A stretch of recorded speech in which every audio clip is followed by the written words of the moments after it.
Я подключение сейчас передаю настройку. 5, 4, 3, 2, 1. Welcome to Season 4 of the Talking Lead AK Korner, proudly presented by Century Arms. Did you bring your rifle for show and tell? Atta boy. Turn your blur off. Turn your blur screen off. I don't know how to... Yeah, can you see that now? Yes. It's such a beautiful weapon. Yes. I've got the Victor. So what do we got? Marty, the picture you put up was of the standard. We're just going to talk about all of them. With the Woodstock. We're going to talk about all of them. So that we can. So which one of you got there, Paul? Like who brought that in? What company? Oh, this was the Sporter, the VZ 2800 Sporter from Century. Okay. Century. I thought it was a Century one. I just was making sure. Yeah. And you've had that for how long? Oh, since the first year they brought them in, so probably at least 12 years. Yeah. Oh, wow. No, we brought them in earlier than that. Probably 17 years ago, 16, 17 years ago. Well, the first 2000s. well, whatever. Yeah. Because it was when Steve Kahaya was my guy.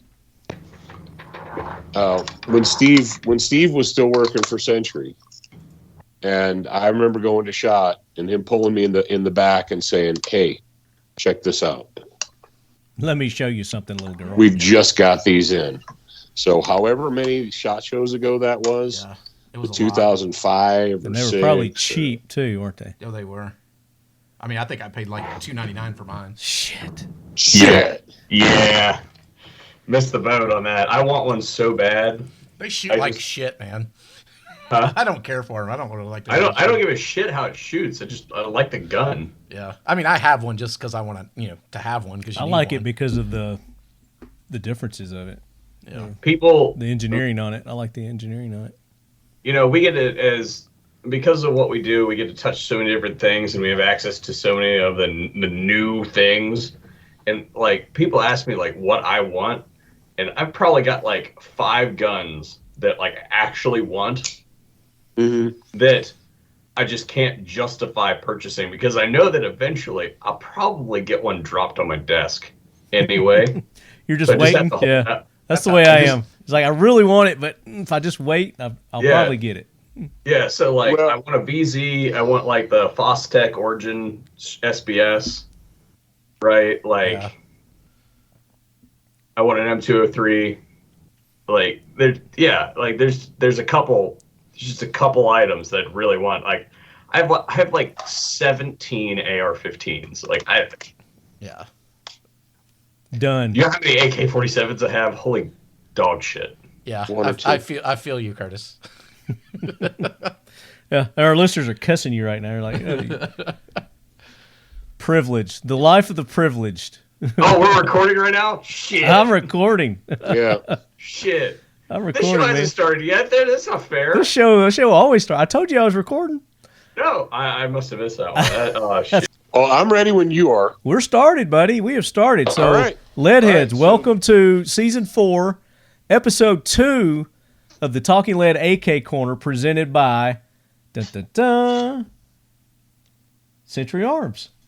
There you go. And I From have Century Arms is sitting right next to you, literally staring into space, not paying attention. Yep, got it. twiddling his thumbs. I just didn't want to do my own introduction. You didn't want to do your own introduction?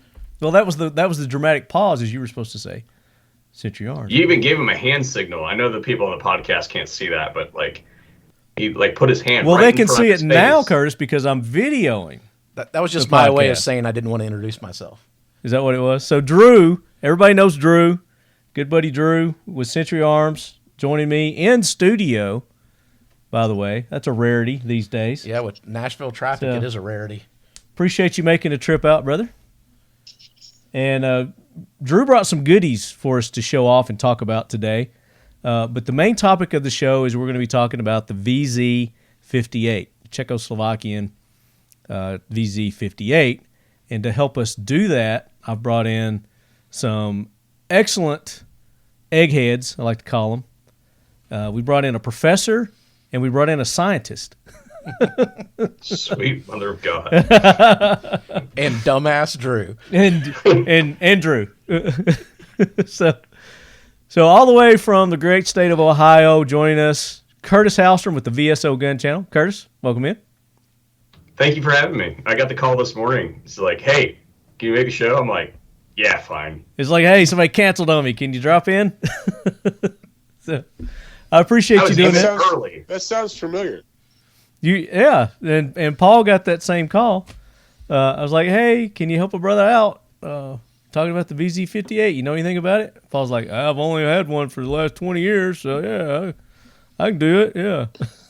I was a solid 3 minutes early.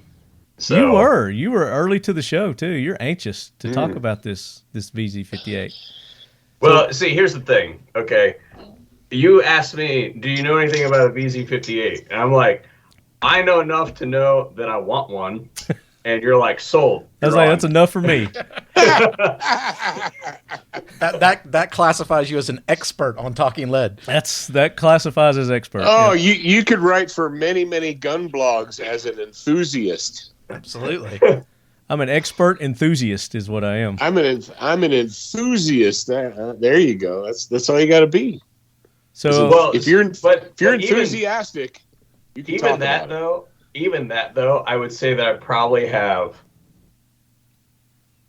I have at least 1,000 rounds through VZ58s. Okay, there you go. And I don't own one. But all at like industry shows throughout the years, like somebody has a VZ there, I'm like, I'm gonna shoot that. Yeah, and I've Even if I can't hit anything with it. I've got some flack from some of the listeners on the post that I made building up to is like VC58. It's not an AK. It's not an AK. No, it's not an AK. But we talk about things other than AKs or that were inspired by the AK on this show also. And this is one of those. This is one of those rare anomaly creations that the Czechoslovakians came up with, and I just thought it was very interesting. And I think a lot of you lead heads are going to think it's interesting too, based on the questions that you posted on the post. So I think it's going to be a fun show. So I didn't get to do, Paul, the proper introduction. So Professor Paul Markel was student of the gun, also a regular of the show like Curtis. Really appreciate you guys filling in and stepping in, and because I always count on you guys. That's what I love about it. No matter what I'm talking about, I know that between the two of you, we're going to get everything we need to know and then some. I feel like I've kind of become a default, like a fireman. People call me in an emergency. They're like, "Hey, I don't have anything to talk about on the show today. If I get you on, can we talk about stuff?" That's because you know how to spray your hose. You know. Yeah, we can talk about stuff. We can talk about stuff. So for those that are watching the video, I need some dudes that can run their mouth for 2 solid hours. Sold. Sold. That's it. Marty found them. Never have a problem with them. And of course, you're always welcome to call on me, but you never do. So how am I supposed to take that? I don't know. Just take it like it feels, Marty. Just take it like it feels. You know where I live. You know where I live. You have an open invite. Well, I appreciate that. And I do need to come up to Ohio. Definitely. I'm missing it. Curtis, you got all the what county snow do you up live there. in? What's that? What county do you live in? Belmont. Belmont. So you're down at the bottom of the state. Yeah. Well, you say bottom of the state, but the I-70 bisects the state in the center, and I'm right off I-70. Do you want people knowing where you live? What's that? I said, do you want people knowing where you live? Do I need to edit that out? No, it's fine. I mean, it's fine. No, I mean, It's a big county. You don't need to edit it out. Okay. All right. They can come try if they want. Now, Paul, Oh, yeah. I always forget which state you're in. Is it Montana? How can you forget? No, Wisconsin? he's in Wyoming? I'm in Wyoming. You know how I know that he's in Wyoming? I was looking for states to like potentially move to if shit goes south here in the state of Ohio. I was like, wow, Wyoming looks really great. And then I see a picture of Paul standing in his yard in June and there's snow on the ground. I'm like, nope. There wasn't snow in June. Calm down. It doesn't start snowing until September. Oh, that was the snow from the previous winter. It Yeah, hadn't that was from yet. the spring. It hadn't even melted yet. You got more snow in Ohio than we got right now. We did get pounded. We got hit pretty hard. I saw that post that you did. Was that a recent post? Did you guys just recently get hit with the snow, Curtis? Me? Yeah. Which post was that? I don't remember. I don't know. There was a tire track, and you're picking something out of the tire track. Oh my gosh! I was out shooting night vision, and not all the guns that I use for demo have expensive night vision IR lasers on them, right? So to be quick, I got a violet laser pointer because it's not very intensive, and you can use it, and it won't really damage your night vision. If you shine a green laser or a red laser and it bounces off of the target, the reflectance can burn out your night vision. You know, take parts off your wafer. Yeah. What's that? It'll take electrons off your wafer and give you black spots. Yeah, exactly. So if you use the violet one, then you don't have that problem. Well, I keep it in my ballast on my helmet, and I'm like fishing around. Remember, it's pitch black outside. I'm like, I can't find it. You know, I don't know where it's at. I go out to film some accuracy testing the next day, and I found the laser pointer in an F-150 trap. Okay. Yeah. I was wondering what you're picking up. I was like, is that a pin? What is that? What's he doing? Yeah, laser pointer. If you turn the sound on, Marty. I don't know how to do that. I was like, maybe there's not supposed to be sound. I don't know. But anyway, let's get into this. But before we do, Drew has some things that we want to talk about. He actually has, and we talked about it last episode, the Century Arms BFT AKM, right? It's AKM. BFT 47. Yeah, BFT 47 is what they call it. Century Arms' newest entry into the AK market. Yeah, so we briefly touched on it on the last AK Korner, but we didn't have it with us. It technically officially launched Tuesday and started shipping. We did have them at SHOT Show, so people that were at SHOT did get a chance to check it out and look at it, but it hadn't been officially launched. But yeah, that's our new BFT 47. The BFT stands for Bulged Forged Trunnion, so it is a forged bulged front trunnion. I'm sure any of the AK heads are going to be somewhat familiar with that from the Yugo AKs. Besides that, we went back with a much more traditional AK, so it's got the bayonet lug, the cleaning rod, and the optics rail on it, and it's a standard AK optics rail, standard slant brake, 1.5 mil receiver. It has the extended safety lever with the bolt hole open cutout, and this one just has our standard wood furniture. But it'll work. You can put any furniture on it you want that fit any of the Century pattern guns. Did you say the extended mag release? Yeah, it's got the extended paddle mag release, same as on our Visca. Can you stop for a second? You said that it was. You said it'll take any furniture that the Century guns will take. You're referring to an AKM spec, correct? Yeah. So our guns are Romanian spec. Okay. Off the Wazers. So that's what our guns use. So any of the stuff that will fit on any of the Romanian guns or any of the previous Century models will fit on this gun as well. Oh, that's right. You guys aren't doing any of the Yugo stuff anymore, are you? No. Zastava imports them. They now have Zastava USA, and they import all their stuff directly now, not through Century any longer. We still have a great relationship with those guys, and everything's great with Zastava. Nothing bad to say about them for sure. It's just business-wise, it just worked better for them to start importing themselves. And the banana mags fit. Oh, yeah. Of course, U.S. Palm mags. Any of your standard AK mags will fit in the gun. I haven't put it this way. I haven't found one that doesn't fit in it yet. And I have a lot of them. And these are shipping now? Yep, they're in guns. You can buy them right now. You can buy them right. And what's the MSRP? MSRP on it, I believe, is $839.99. So they're going for $1,200? Nah, I think I've already seen them for somewhere around $799, $775. So yeah, very good price. Solid rifle. We've got, we've put all kinds of rounds through them. They'll shoot anything that's commercially available. Would you say to date this is probably the most solid AK that? Absolutely. I mean, I love the Visca platform. I've got over 60,000 rounds through my personal demo gun that I know about, and I've sent it off to several people, so there's more rounds than that through it. The gun's tough as nails, but we just went ahead and made it that one step tougher by using the bulged trunnion. And then, of course, it's a forged trunnion as well. Yeah. But that just takes it to, there's really nowhere else to go to make it any stronger than that. And, the Yugoslavians, they knew what they were doing back in the day when they took the RP, because, the bulged trunnion is basically an RPK trunnion. I'm not going to say it's exactly an RPK trunnion, but they more or less took the trunnion from an RPK and put it into the platform, just to give it that extra strength that you need to shoot some types of ammo that are available out there. A little without extra having strength, problems. So yeah, I'm One more excited about it. question. durability. One more question: Is the trunnion is the front trunnion manufactured in the United States? Absolutely, the whole gun is 100% U.S. made. Oh, okay. Yeah. Yeah, it's no different than the rest of our U.S. manufactured guns. They're 100% U.S. manufactured. And Curtis, remember we were talking about wood earlier, wood furniture? Yeah. So the wood furniture also has to be made in the U.S. And that's, if we could get overseas wood, it wouldn't be an issue getting enough. But like we were talking about, we've been offering a lot of packages with polymer stocks and stuff like that. And you can see other companies as well are offering a lot of polymer packages, Magpul furniture, that kind of stuff, because everybody's having trouble getting wood furniture right now. So that's part of that. If we could get it made overseas, it would be no problem to get it. But this is all has to be domestically manufactured. So No.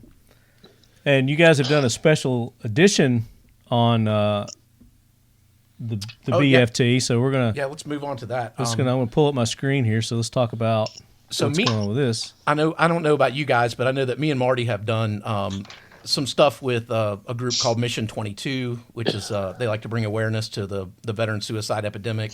Myself and my fiance now, Morgan, we've also done some stuff with a group called Soldier's Child, which helps children of fallen soldiers, but they're one of a unique organization that actually also assists children of fallen soldiers who have committed suicide, which a lot of the other charities that people don't know this don't consider that a combat death, so they don't get the support from some of the other organizations that they do from Soldier's Child.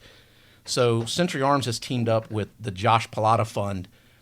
Josh was actually an employee at Century Arms in Vermont, a veteran who worked at Century after he got back from deployments and unfortunately had some mental health issues and had some struggles and committed suicide.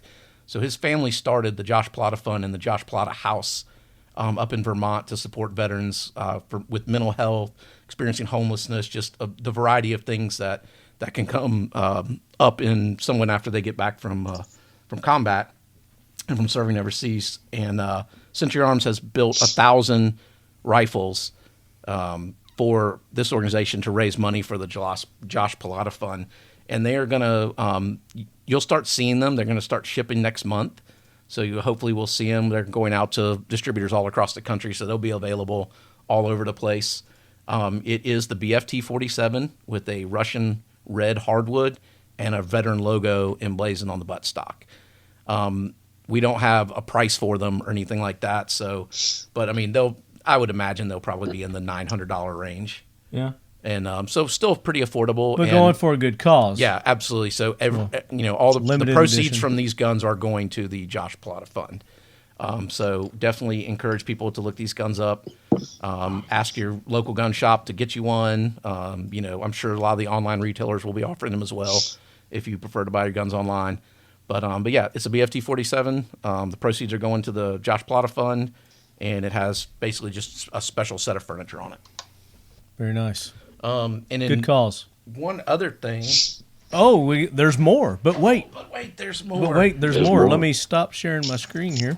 This has nothing to do with AKs at all, but it's just cool Don't click stuff. on the wrong tab there, Marty. I know it. Something you don't want them to see. Get my wiener pictures. All right. Yeah. So this You don't get that for free. This is the new Canic Rival. If you guys aren't aware, Century Arms is the importer for Canic pistols. This is the brand new Rival that we launched at SHOT Show. This is a competition-ready pistol designed with Nils, our professional shooter. Nils Johannesson, if you don't know him. Been on the show. Yep. It's very, very cool gun. Comes with all kinds of cool stuff. It's typical for Canic when you buy it. Everything's included in the box. So comes with 3 mags, extended mag well, optics ready. Comes with a competition holster that is approved for competition in all the 4 majors. Ambi. The gun fits in the box for all 4 majors. See that holster? Yeah. And it was designed ground up for competition. So this is an out-of-the-box pistol for under $800 that will shoot with the $2,000 custom guns. You can think agency arms, think those type of pistols. That's the level of customization this pistol has. We got to loosen that up a little bit. Oh, yeah, I haven't adjusted it. So the trigger on this thing is ridiculous. It's like nothing. and it breaks perfectly at 90 degrees. It's a flat trigger, it breaks perfectly at 90. There's the reset.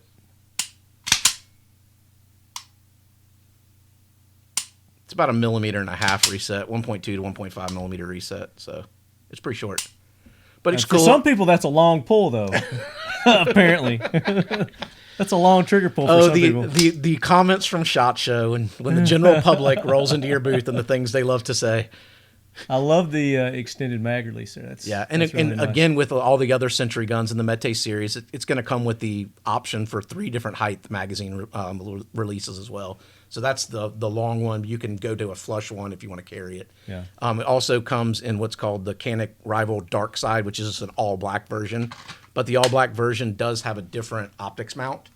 So if you're using this strictly for competition, this one, the plate and the rear sight are removed for the optic. On the dark side, the rear sight stays when you take off the plate and will co-witness with your red dot on the dark side. So if that's something you're interested in, you definitely want to get the dark side pistol. If you're straight up looking for a competition gun, then the Canik Gray one. Are these like specific Star Wars references? Do you guys do that on purpose? Because this looks like a Mandalorian. It's called the Rival. It's not called the Mandalorian. Yeah, but it looks like it. And then your dark side one. Next time you have Nils on, ask him. Luke, come to the dark side. Next time Nils is on, you can ask him that, because I think he came up with that. Were you getting that feel, Paul? Were you getting the Star Wars feel? Oh man, I'm actually just trying to look at the shit right now. Pulling it up on the webs. I'm actually going to the. I went to the site. And did you discuss price on those? Yeah, I mean, they're under $800 for sure. Obviously, different people will be selling for different prices. So I don't ever like to say it costs this much amount of money, because if you're even remotely in the gun industry, you know that prices can wildly vary from dealer to dealer. Oh, I get that all the time. People say, "How much does that cost, man?" I'm like, I don't know. Where are you going to buy it from? Exactly. The other thing that's really interesting to see is how a company will set MSRP on an item, and depending on the cycle, as well as the demand, as well as ammo and several other like importation and various other things, how it performs on the street versus the MSRP is I think something that particularly in the last 2 years, you've seen wild fluctuations. Oh yeah, it's been insane as usual. Yeah, but I mean, it's been. But don't manufacturers have really some say so and like, hey, you can't sell this for? No, that's not. It's not legal. That'd be price fixing. I can't tell a dealer what he can sell something for. That's illegal. We can't say you have to sell this gun for this price. You can't do that. We can map products, such as the Canik product has a minimum advertised price. Yeah. Which all that is if they're going to make an advertisement, they're not allowed to advertise. I guess that's what I'm talking about. Below a certain price. But as far as selling it, because some places will say if you want to see the price, you got to put it in your cart. Yeah, exactly, and that's to get around a map violation. You're not allowed to advertise. A specific, usually a it's specific lower. Price. Usually it's a lower price, but in some cases, for sure. Curtis was saying, it just depends on. Yeah, it depends on it depends on the market. It could be higher. Yeah, could be a lot higher. Yeah, like a really good example. You were talking. I think you were talking about the custom gun that you guys did for the charity a few minutes ago. Mm-hmm. Will likely outperform MSRP. Absolutely, because there's only 1,000 of them being made. Exactly, and it's for charity purposes. Versus the base gun will almost always underperform MSRP when you find it in the store. Yeah, especially when there's quantities available like we manufacture. Yeah. So there'll be thousands and thousands of them in the market. Tons of guns. Yeah. 500. Yeah, but I 500 a remember year. when the PSL was $17.99 MSRP. Do you want to know how much I paid for my PSL? No. I bought one back in probably like 99 or 2000. I think it was like $450. Oh, I remember when back in the good old days when you could get Norinkos. Oh yeah. The Norinco version of the Dragunov. Oh, the Dragon and the Tiger. Yeah. They had two, the Dragon and the Tiger. The Tiger. I have the Tiger. Yep, the You Tiger. have the Tiger. I have the Tiger. Yep. Yeah, I got that back in the 90s. I bought it from Ben Kazaya at Classic Firearms. A little shout out for Ben. That's how long I've known that guy. Wow. Wow. Did you invite him to the wedding? Yeah. Oh, he will be. But All let me, right. one more throw. Oh, wait. One more thing But real wait, quick. there's more. Okay. From This will Century take 2 Arms. seconds. U.S. Palm. Just No, want to throw out the Polycarb mags. It's actually going to be our giveaway. We're going to give away a 10-pack of Polycarb mags. Woo. No, he meant a 5-pack. It's 5 of them. Marty, Yeah. come on, bro. Come on. You got to care about the lead I heads do. out They're there. getting all 10 of them. I know. But yeah, They're that's going to be getting the all 10 of them. giveaway today. So that's a Polycarb mag. It's a U.S. Palm pattern magazine. We started making them last year in Polycarb. This one is got the FDE base plate. We also sell them with the black base plate if you prefer that. But it's just cool. You can see your rounds. It looks good. They run good. Smoky. They run like the rest of the U.S. Palm mags, which is fantastic. And you know, For comparison. Yeah. those mags are about $15. So very, very nice, very good mag. Definitely get out there if you need some new AK mags. Hit your local shop and look for some Polycarb mags. And one lucky lead head is going to get 10 of these. This episode. Yes. So when we do the listener questions at the end of the show, we're going to give away that. We're going to give away a care package from Seal 1, CLP. One lucky lead head will get complete care kit with all their cool stuff from Seal 1. It's got the microfiber, it's got the brush, it's got 3 or 4 different forms of delivery of their product to keep your AKs rust free. And then also, you get this crap off this. We're going to be giving away a dump tray from Mission First Tactical. And it'll probably more than likely have this kind of logo on it, the Talking Lead AK Korner. Some variation of that. Or that. And our guests are going to get one too. Yay. Yay. Oh, cool. I'm awake now. Okay, so speaking of that, back it up a little bit because now you've opened the door, Drew. Uh-oh. You've now opened the door because now you've said, okay, we're now making the U.S. Palm mags in different materials. Yes. When's the Bakelite coming?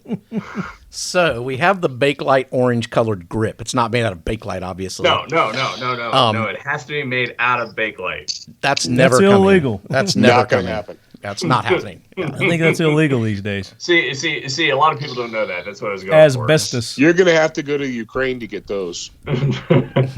Or you could make your own. You could go refurbish a 1920s house and get the asbestos from it. Yep. It's some gnarly stuff. But yeah, I would love to be able to make Bakelite mags, or even make like truthfully, there's a lot of people have come out with Bakelite style mags, but they always look like shit. And the color's never right, and the texture's never right. But if somebody really wanted to spend the time, I feel like you could come up with a freaking Bakelite. You just had one. Mag. Where's that? There's a reason they're so expensive, people. Oh yeah. It's because you can't make them here. Yeah. Here's a real. You can't make them Bakelite. a lot of places. Places, yeah, anywhere in the European Union either. Here's a real Bakelite mag. This is what they're talking about, leadheads. And most of you listeners, I know you know what we're talking about. So That subject comes up every show. Always. Oh, does Bakelite. it really? Yeah. Oh yeah. Yeah. Every show. I don't You get the Bakelite question. I just don't. Where can I get some cheap Bakelites? You can't. What? Cheap Bakelite in the Cheap? same sentence? You What? get it right now. The price that it is right now is the cheapest that you're going to ever see it again. So because get they it now. always go up. Yeah. Buy them now. But honestly, and I'm saying this as a very dedicated AK person, like my entire life I've been shooting AKs. I don't give a flying flip about freaking Bakelite magazines. They don't work any love better. it. They don't work any better than any other magazine. It's strictly cosmetic. So just No, so you it's not leadheads who strictly can't afford cosmetic. them. It is not strictly cosmetic. Let me explain. It's part Okay, of a political Professor. movement. It's part of a political movement.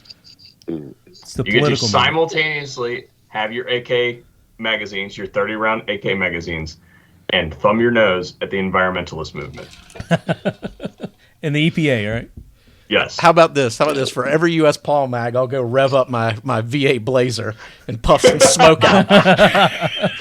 If that's why you're buying Bakelite mags, I can help you. I'll go cut a tree down. I'm going to So sell we got- reverse carbon credits. Yes, we've got Drew standing there with a stopwatch and a brick. Put it on his accelerator. Yes. 20 seconds for every U.S. Paul Mag you buy. We're going to do negative carbon foot credits. Yeah. I like that. I like it. I think there's a campaign in there for you guys. I'm not going to dig it out for you, but you need to take that home and chew on it. And Andrew is joking. Century Arms fully supports the environment. We love the environment. Blah, blah, blah, blah, blah. All right, let's get into the VZ58. Let's do it. We can talk more about Bakelite. Hey, Since that's substantially more environmentally friendly. Yes. I don't know, because the mags are aluminum. but the furniture isn't, and the furniture is made with Bakelite. Yep. So we'll talk about that. So the VZ58. Is that Bakelite? I don't think that's Bakelite. Yeah. I don't know. It's sort of Bakelite. So It's it is kinda. Bakelite.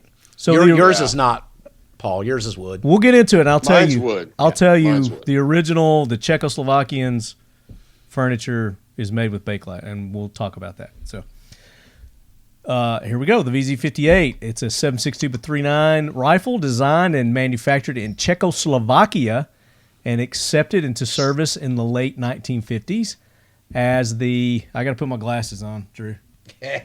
You old bastard. As the 7.62 millimeter samopal vzor 58, which is basically the 7.62 millimeter submachine gun model 1958, is what that means. It replaced their VZ52 self-loading rifles, which is when Drew and I were talking earlier, those are kind of like the SKSs, right? It's similar. Very to the similar SKS. to the SKSs. And they're 7.62 by 25 millimeter Tokarev SA-24 and SA-26 submachine guns, which we were talking also, and those were similar to the PPS. Where's it at? Well, one of them is similar to it. Yeah, one of them is similar to the PPS 43, which we have here, chambered in that caliber 7.62 by 25. This is a 9 millimeter one I'm showing right here, And that's Polish. It's definitely different, but similar. but similar. You got the pistol, Marty? Yeah. For some reason, I can't see you guys' screen, so it doesn't matter. Have I not But, shared it? Did I stop sharing my screen? When you shared the screen I see earlier, your I share. could see it, but Oh, okay. but then when you unshared it, I couldn't see it anymore. So whatever. It's your stinking Apple phone, dude. Yeah, that's what it is. But anyway, yeah, continue. I'm ready to talk when you're ready to listen. Jump in anytime. I'm just kind of getting it started here. Well, all right. Here's my take on it. The Czechs, and you're going to get in trouble. People are going to yell at you. Every time I say Czechoslovakia, at least one person writes me a nastygram that it is not, and it is called the Czech Republic, and get it right. I'm like, look, dude, I was in the Cold War, and it was freaking Czechoslovakia when I was in the Cold War, so suck it.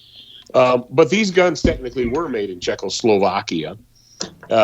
The interesting thing about them is they're way lighter generally than, well, of course, I got the paratrooper model, the airborne model, but still. Even the full furniture one, yeah. Is lighter than a standard AK, but it does have a fully machined receiver. And they generally, if you look at them, they're basically, you know how the AK is universally ambidextrous for the most part with the release. This is apparently most people in the Czech Republic or Czechoslovakia were right-handed because they put the mag release on the left side so you could hit it with your left thumb, and then the safety is actually kind of weird when it's straight up and down. It's on safe, and you have to pull it towards you for semi-auto. Yeah. So you flip it down when it's straight up and down. It's safe, and you flick it towards you, and it obstructs your grip when it's down on safe. On safe. Yeah, exactly. When it's on safe, you can feel it with your finger. Right, and I was told that's why they did that. That was by design, so that you could feel it with gloves on or mittens or whatever. Right. Yeah, and then you pull it towards you. And you pull it back. Another big bitch that Americans have is the magazines. Because these guns do not take AK magazines, they take VZ58 magazines, and they're similar, But the neat difference is they have this weird ridge on the back of them. And that weird ridge is your immediate indication. If you got AK mags and VZ58 mags laying in a box or whatever, that's your immediate indication that that's not an AK mag, is that offset ridge in the back. The angle's a little bit different too. Like, Yeah. I mean, in my opinion, optimized. Talking about the curvature? If you threw them down, like if you had a bunch of these in a box, it'd be hard to tell the difference until you pulled them out. And then at least my gun has a slant brake on it, and mine did come with a bayonet. The bayonet on this is, do you have a bayonet with yours, Marty? The pictures of the one I was showing? Oh, you don't have a VZ58 in the studio? I don't have a VZ58. I want one. I'm like Curtis. I want one, but I don't have one. The bayonet actually installs from the back. Yeah. And it pushes forward. And then to take it off, you pull it backwards, unlike every other bayonet on planet Earth almost. Yeah. Which is kind of weird. It's got a locking mechanism on it that locks it into place. Yeah, it's got a strange locking mechanism. You put it under the barrel and shove it forward, and it clicks. Yeah. I've got a picture of that. While you're talking about that, I'll pull it up. So keep talking. So I have things to add really quick. Really quick, I looked up the percentage of wrong-handed people in the world is 10%. There you go. Okay, so the Czechs were basically says, "Comrade, you are not allowed to be left-handed." So I'm okay with that because all people should be right-handed anyway. So it's fine. I have questions though about this. You said it's got a slant brake on it. What is the threading? Because I'm coming from the perspective of somebody who really wants one of these guns, but has not had a good opportunity to purchase one. I don't know if these were imported. This is standard 1x14 left hand. Okay, 14x1 left hand. Okay. Yeah, 1x4 left hand or Russian. Now I don't know if that was done for the import and if that was original or not. Those are U.S. manufactured barrels. The kits did not come in with barrels. Manufactured barrels. Yeah. From the Century Arms one. Yeah, the Century. The V2000s. Yeah, this came in as the VZ2008. It's basically a semi-auto version of the VZ58. Yeah, so that's built off a parts kit. So to continue my question, since that is an American-made barrel, Drew, is that one-to-one with what the Czechs were doing? And I knew you were just about to ask me that question, and I truthfully had never thought about it, and I have no idea. So I can't imagine. I know who I can find out from. I can't imagine that they wouldn't, because it'd be kind of weird to because they were going to use metric. There's no doubt they were going to use metric. Yeah, for sure. And why would they say? Of course, the Czechs are weird. They got to have their own thing. Exactly. That's why I'm not going to say yes or no right now. It could have been something funky. But who knows? The interesting thing about the ejection port is it's the entire top of the gun. So when you're talking about and the rounds for this come out and go almost straight up. I've been hit on the head with brass, just like an SKS. They pretty much shoot just like an SKS. Own brass. The extractor's at 1 o'clock on the bolt. Yeah. Around the 1 o'clock. So it's straight up. Where is the ejector? Is the ejector then at 1 o'clock? Like 6 o'clock? Yep, it's exactly 6 o'clock. Okay. It's 6 o'clock or 1 o'clock? And these are both hold open magazines too. Unlike an AK, the Czechs decided they needed to be able to hold them open. So and that was also so they could use stripper clips to load them. Yeah, there is. That's a very good point, Marty. Yeah. There is a stripper clip cut on the bolt. Hold on, let me stop sharing this. If you look real close or you share it, yeah, there's a stripper clip cut on the bolt. There's a cutout right there that you can see. So technically you could leave this magazine in, take your 7.62x39 stripper clip. Professor, will you throw that back up there now that he's shove it down in there. The stripper clip. Show him the stripper clip. Yeah, there you go.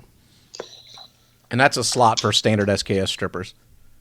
Is it standard SKS? Okay, cool. Yep.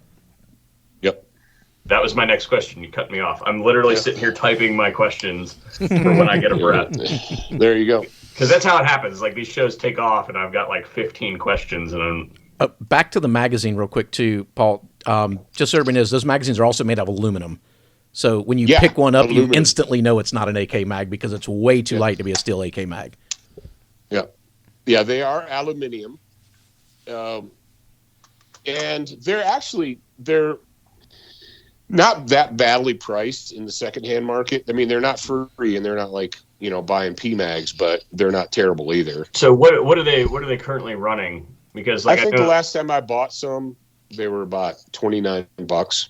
Okay. Yeah, they're still in the $30 range. When Century imported those kits, they imported just buku loads of magazines. Just massive quantities of magazines. So there's a lot in the market. They're not cheap, like Paul said, they're not super cheap, but they are available. It's not like trying to get a Galil mag and they're $200, Yeah. Right. So what I've got on the screen right now is a picture of the furniture that I was talking about. So they originally were made with this type of wood Bakelite Press board. press board mix. It's like a fiber board. So environmentally unfriendly thing I've seen this week, and it's beautiful. So what it is, it's literally wood chips mixed with Bakelite. They made big planks of it. It's a big old barrel and just stirred it up in there. And they mixed wood chips with the Bakelite just to give it a little bit more structure. And honestly, I think they probably did it because it's cheaper. If you have half of its wood chips. We took trees and ground them up into little bits and then mixed it with one of the most toxic substances ever produced by man and pressed it into a gun stock. I love it. Yeah, just love it. And I changed it. So ugly. It is so ugly. I must have it. and I kind of wish now, for the sake of continuity, that I didn't. But the apparently Czechs have small hands because that grip is tiny. That grip is small compared to an AK grip. Yeah. Well, so the whole gun itself. I'm guessing the Czechs in the 50s were little guys or something. The whole gun in it itself is smaller than the AK. The barrel is a shorter barrel. It's 15 and a half, somewhere around there, inches long. It's narrower. It's not as wide. And then, of course, as you were saying, the whole thing is just lighter compared to an AK-47. And I was going somewhere with this. Which is amazing considering that a lot of AK-47s are stamped trunnion guns. And this is this is a milled. Too. It's a full. They're fully milled. It's a milled receiver gun. Yeah. In fact, in the screen share that you're seeing, you can even see like the child labor marks where they like literally went in and like machined that by hand with a file. No, I'm just kidding. So I will.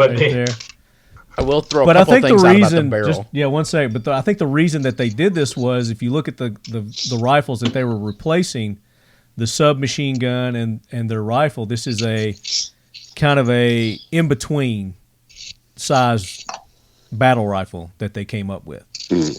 And again, they combined two guns, yeah. Yeah, this was back when the Warsaw Pact was getting together and forming, and they, the standardization of the 7.62 by 3.9 millimeter, and the Czechs, hating the Russians as much as they did, the Soviets as much as they did, it was like, we'll comply as much as possible, but we're going to do our own thing, kind of deal. It's kind of a thumb to them too, and in redesigning the whole thing. I mean, we'll get into the internals of it here in a little bit too. But go ahead. So just so everybody's clear, Marty was talking about the barrel length, and of course we all know in the U.S. that you have to have a 16-inch barrel. The original VZs, yes, did have a 15-inch point-something barrel, but the U.S. manufactured guns, the ones that were imported, the ones that were built, they all have 16.25-inch barrels. So when you see a VZ 2000 or something in the market, and you're going to be like, well, Marty said it had a 15-inch barrel. The ones in the U.S. have 16.25-inch barrels. Well, they have, and they have to be, and if they import them with the 15, then they have to pin and weld. That's why none of those kits came in with barrels. Yeah, the brake. That's why even back in the day when you could still bring in parts kits with barrels, the barrels were useless because they were too short. Yeah. So the weight is 6.42 pounds. The length, 33.3 inches, with the stock extended 636 millimeter, 25-inch stock folded. So okay, so definitely all of the measurements are NFA territory. Yeah. Yeah. And then the receiver is obviously, like we just said, is milled. But if you look at that receiver, it is so much slimmer than an AK receiver. Mm-hmm. And that's where the weight reduction is not necessarily because of the material the receiver is made out of. It's because that receiver is a lot thinner than an AK receiver. It's actually more or less the height profile of an SKS receiver. It's longer, but the same pretty much height profile. So it's pretty interesting gun in general, the way that it was manufactured. And if any of you lead heads are familiar with the SKS, a lot of this is pretty much an SKS design. You look at how the bolt locks into the bolt carrier. You look at the piston. You look at a lot of the pieces in there, including literally the SKS stripper clip cut in the top of the bolt. It's very, very, very similar to the SKS and honestly to the predecessor, the ZZ58, which is the VZ52. So it's really kind of just an amalgam of two different designs that they just mashed together. But very cool.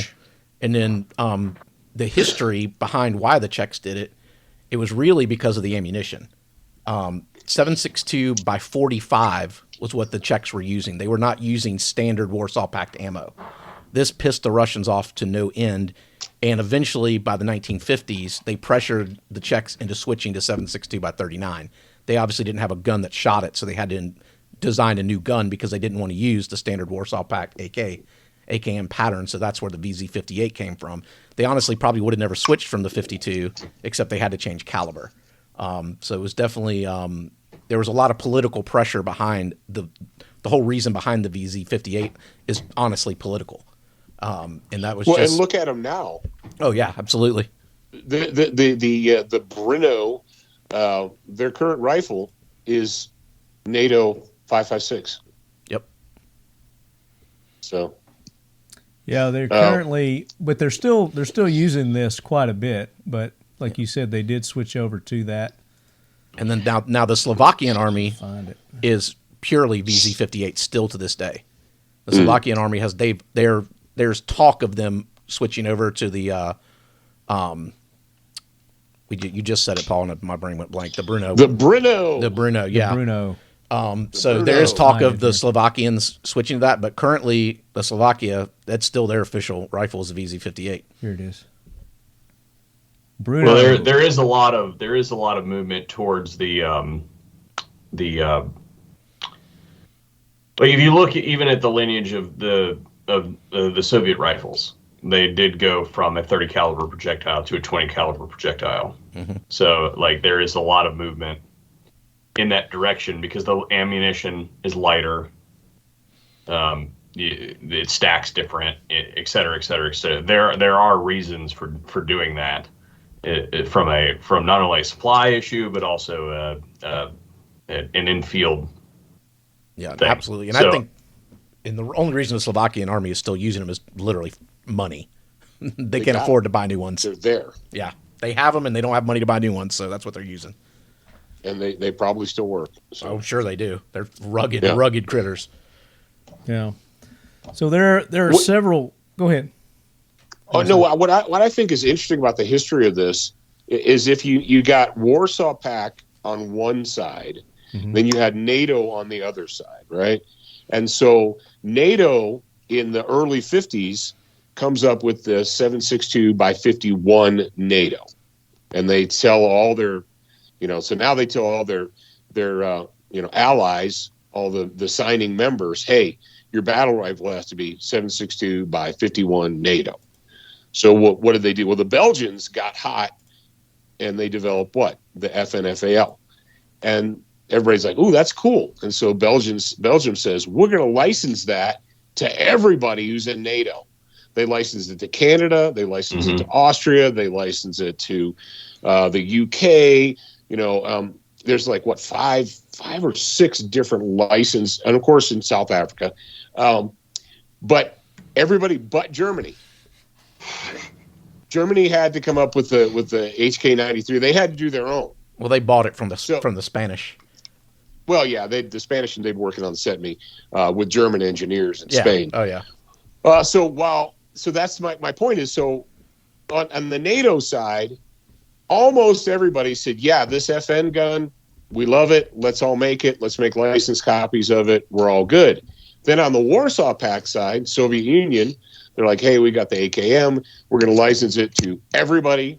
You know, the Poles and the Czechs, and the Czechs are like, no, stop. We're going to make our own gun.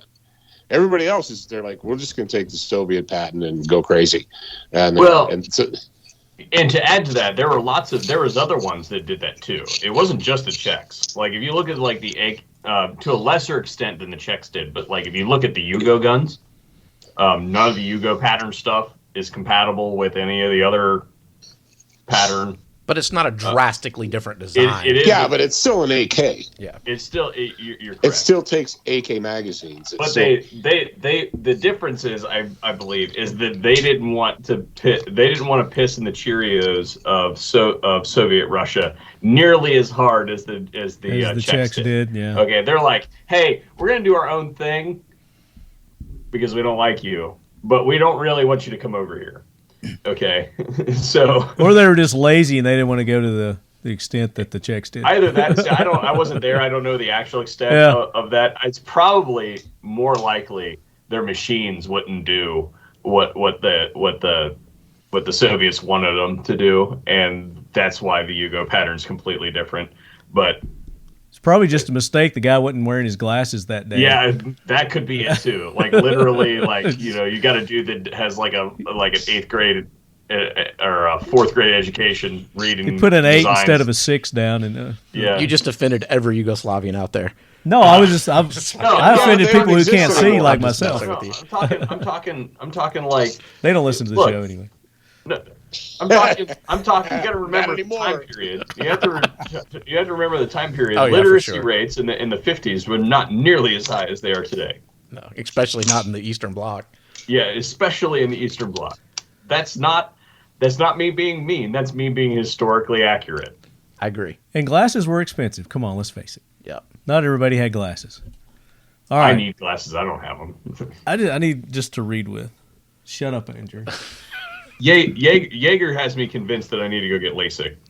Dude, you should do it. I did it. You're still wearing glasses though. Just for old close as shit. up.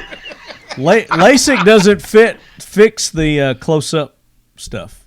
It helps you. Yeah, mine's. I can see. Yeah, I can see a mile away. Well, just fine. mine's an astigmatism problem. Yeah, that's what I had too. Bless you.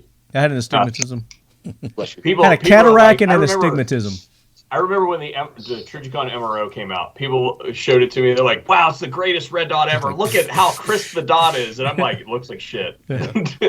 It's got pointy things coming out of it. It looks like a UTG to me. Yeah, they all look the same. This one's just got a smaller bloom than the last one. Yeah. You know? So I made a video some probably a year ago about how red dots on pistols are dumb.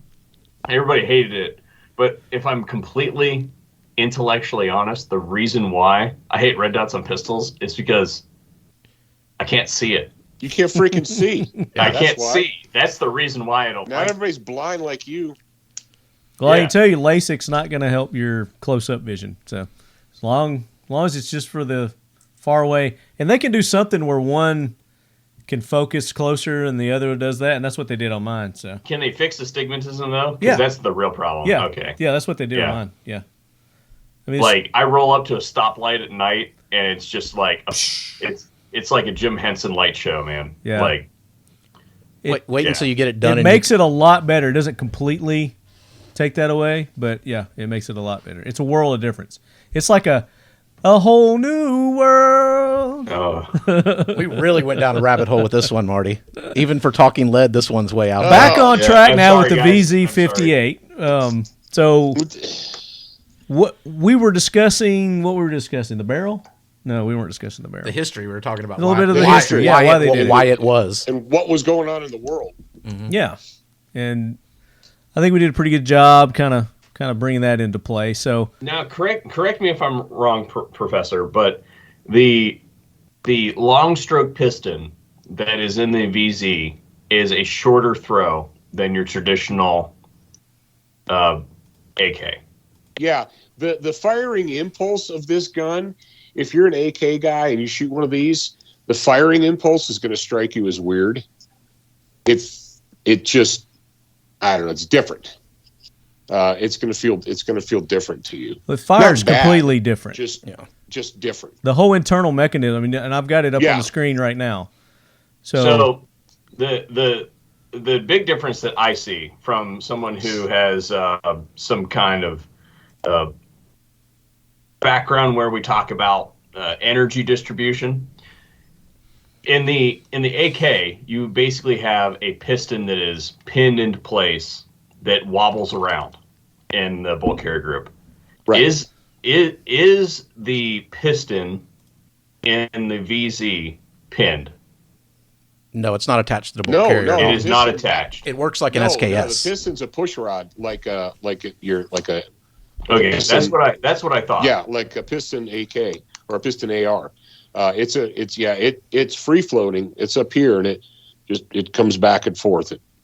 Okay, yeah. So and that explains how because like I said, I've shot a fair amount of ammunition through VZs, but I don't own one, so I've never had one apart in my hands. But when I look at that design, I see an energy leak where you've got a thing that's moving really fast and it compresses a spring and then smashes into another piece.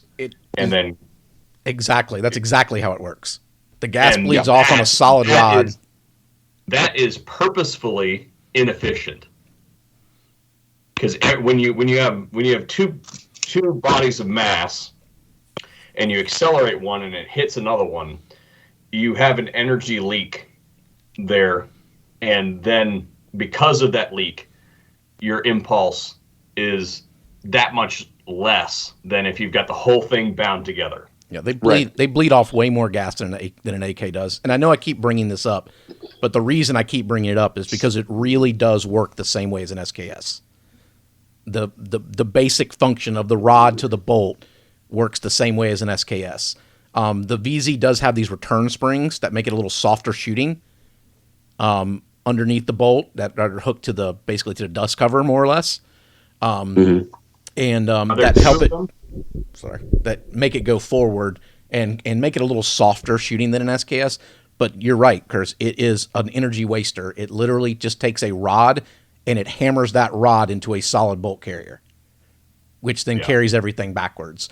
And then speaking of the springs, having two springs versus one is another one of those. Again, you've distributed the return, or you've distributed the spring force over. That's one of the reasons we have dual coiled springs and some pistols and things like that.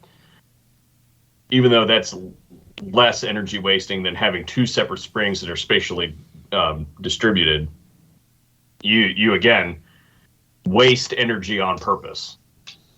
Yep. Which is the whole purpose of a recoil system. So, yeah, beautiful. Love it. So this is the Forgotten Weapons guy. I'm just he's going through, breaking it down, showing the parts. It's a good video. Oh, is this Ian? Yeah. You should be a hand model. He does, a hand model. But he does a good job breaking down the parts. Next time I see Ian, I'm going to tell him he should be a hand model. But yeah, for the folks that are just listening to the podcast, though, what Ian's doing right now in this video is he's disassembling the bolt and the bolt carrier system and just kind of demonstrating how it works. It is 3 pieces instead of 2 pieces like an SKS is, but it still works the same way. It's literally just a friction lock bolt. And again, back to what we were saying. That's not it. When you segment pieces of bodies of mass in a bolt, having 3 pieces versus 2, even if they weigh the same collectively, then you've again wasted energy. So when you shoot a VZ, the difference is a lot of times when you shoot an AK, even a properly gassed AK, there's a decent recoil impulse. I'm not going to say that it's a 308 impulse or a 300 Win Mag impulse, but you know that you're shooting a rifle. Versus when you're shooting like a lot of the Gucci ARs nowadays, there's the gun almost recoils forward, particularly if it's got a can on the end of it or anything like that. But generally speaking, when you're shooting a stock AK, there's a little bit of joy factor in the recoil impulse. When you shoot a VZ, it's completely different. Paul, you've shot both. You shot SKSs. You've shot your VZ there. How do you compare them? Oh yeah, absolutely. Like I said, there's definitely a different felt recoil for the VZ than from an AK. And they're super manageable. Even though this is a light gun, it's super manageable. And of course, you got that weirdness of the brass going straight up, like straight up in front of your face over your head. But this gun, even only 6.5 pounds, 6.4 pounds, is easily controllable. And you brought something up just now, Curtis, about people shooting ARs. The modernization and the availability of the AR-15, the fact that so many people have gotten a hold of them and been able to shoot them, has really ruined the pseudo-American male for shooting actual rifles. I can agree with this. I cannot agree with you more.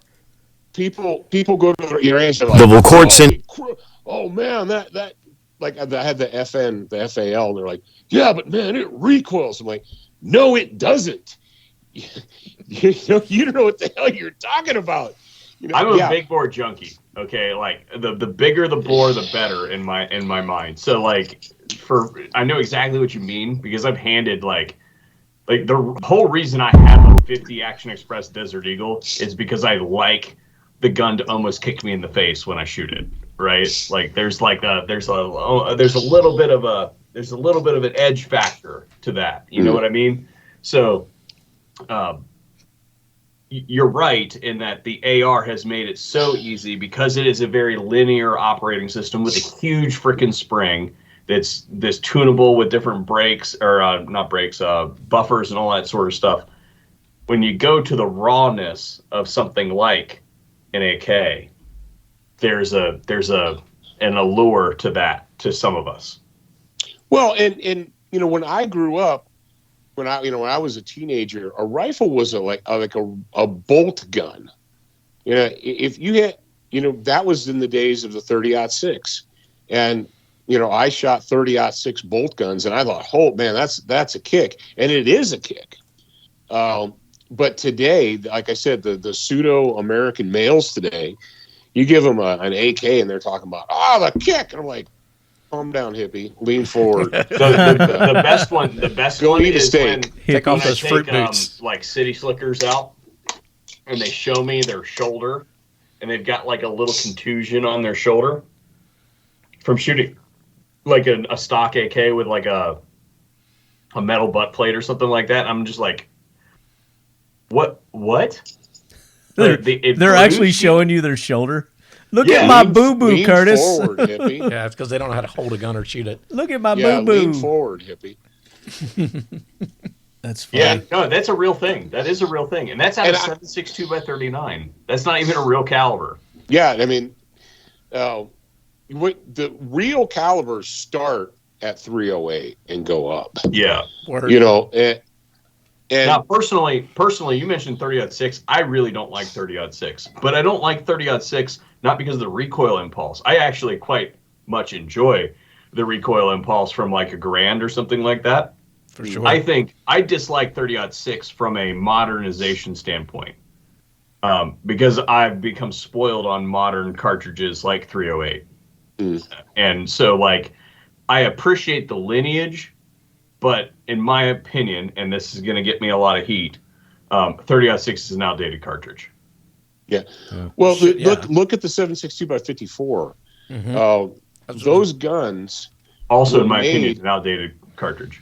But those guns were made when the average person was about 5'6" or 5'7".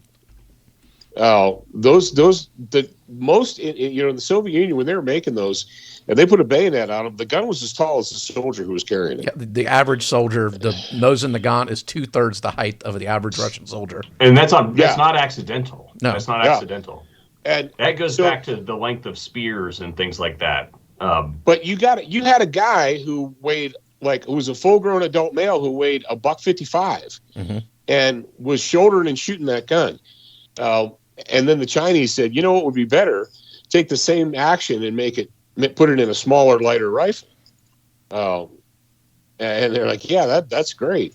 But the truth of the matter is we had millions of soldiers that carried and shot and used these rifles and didn't die from the recoil.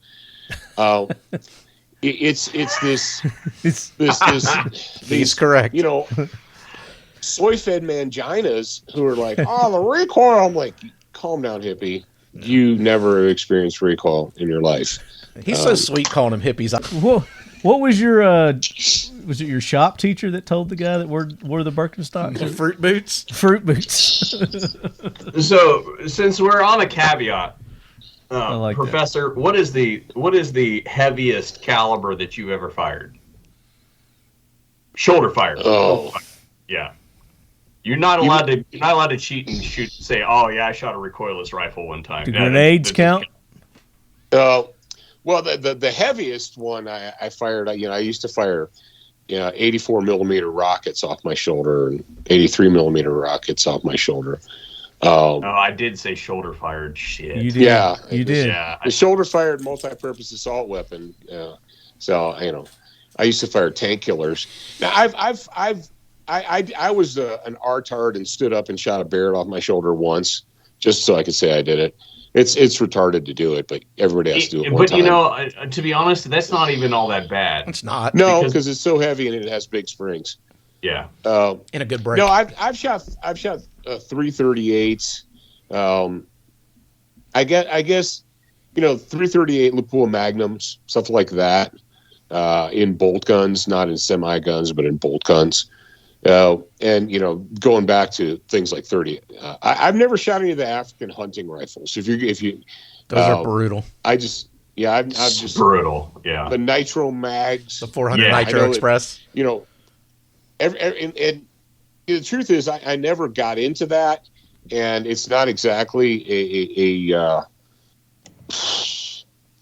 it's an expensive freaking hobby. Oh yeah. And I never felt that I needed that expensive. I had enough expensive hobbies already. I didn't need to add African big game rifles to an expensive hobby.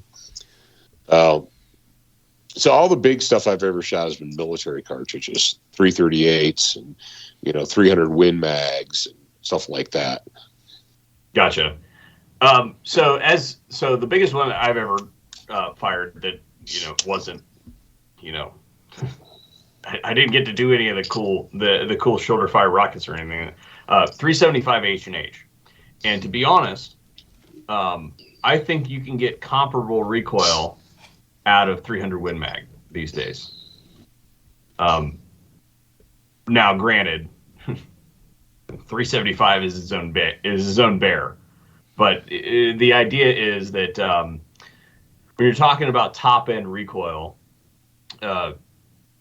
there are little tiny people that shoot real calibers on a regular basis.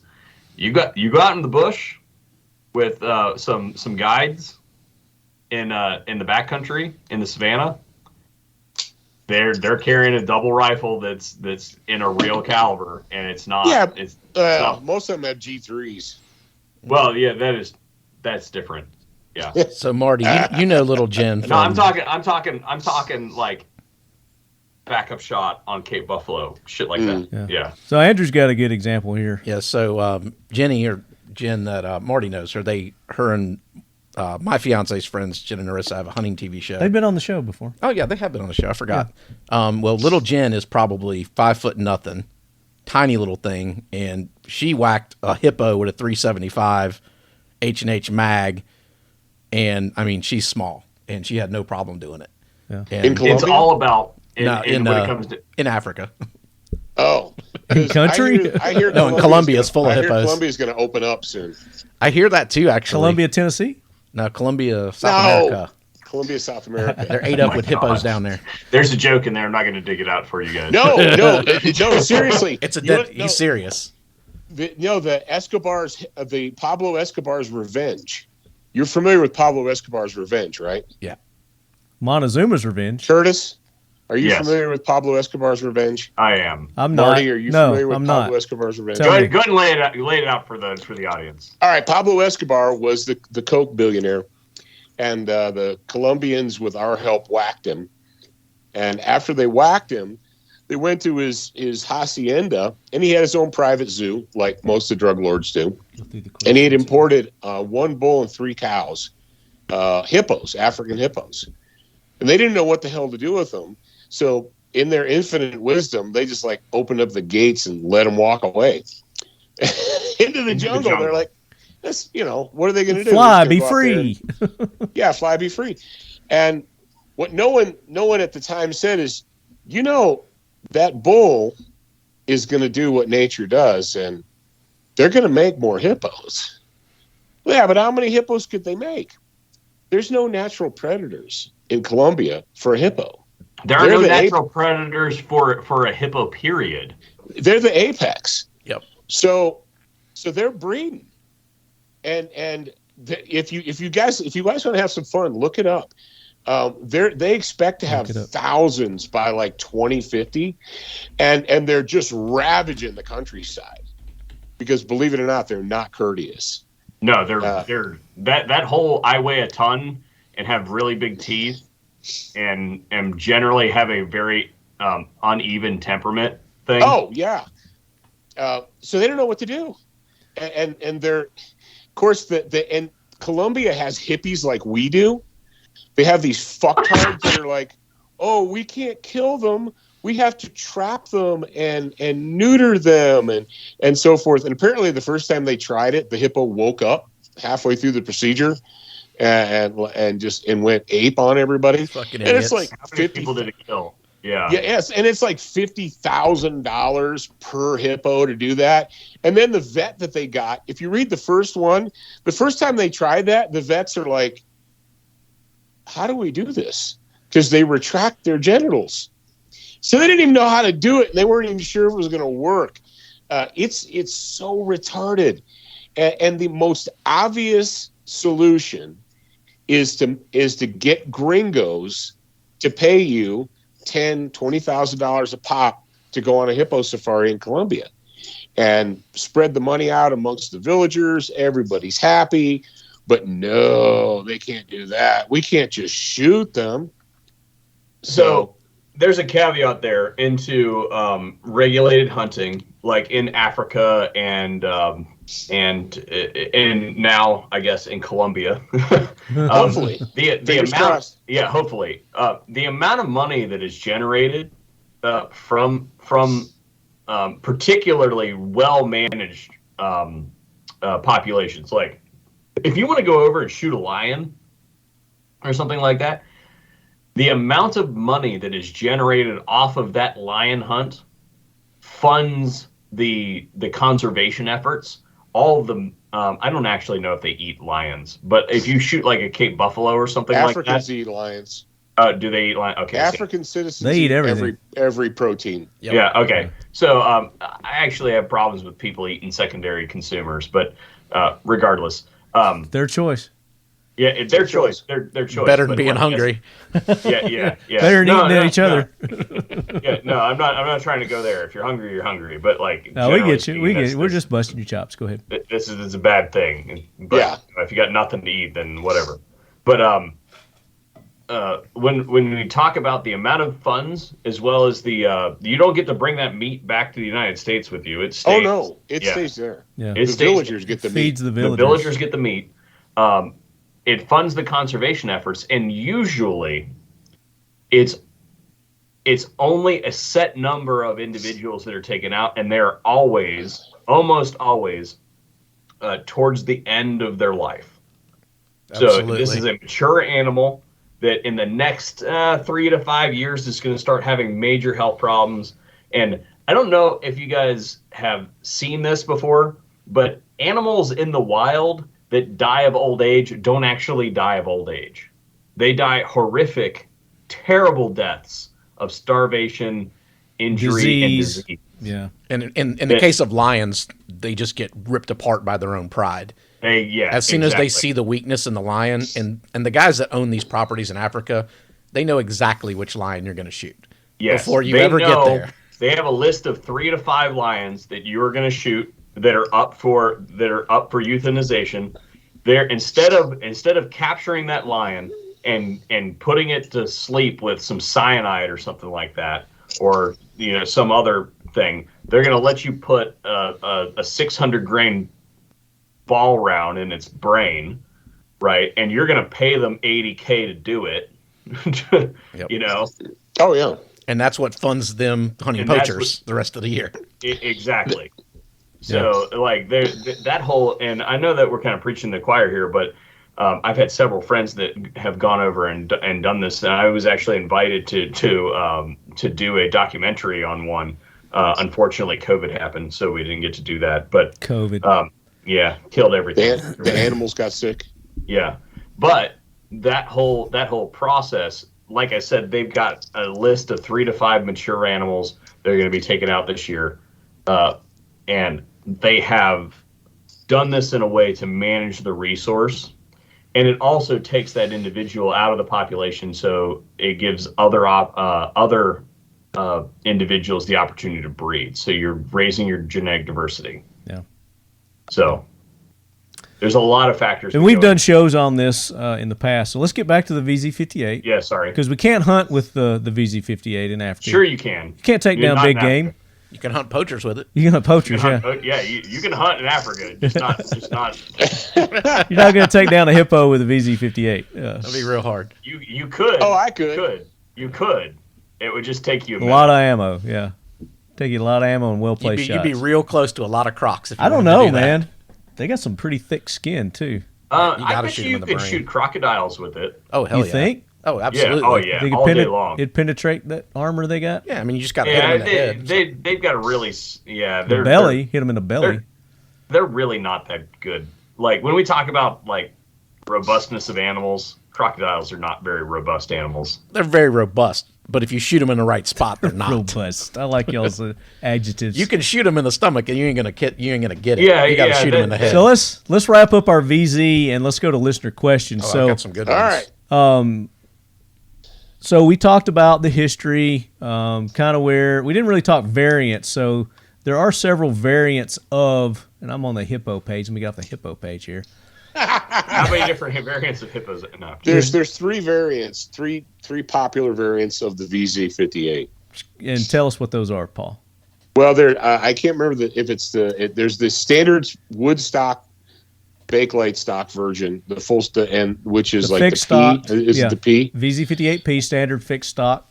And then you have the Victor, which is the airborne version, which is this one. You have the folding, and then they have one that's designed for optic mounts, which is like the P, but it has an optic mount. PI. I think that's okay. Can you stop there? What does the optic mount look like? I've never seen one of these before. It's pretty ridiculous. You got a picture?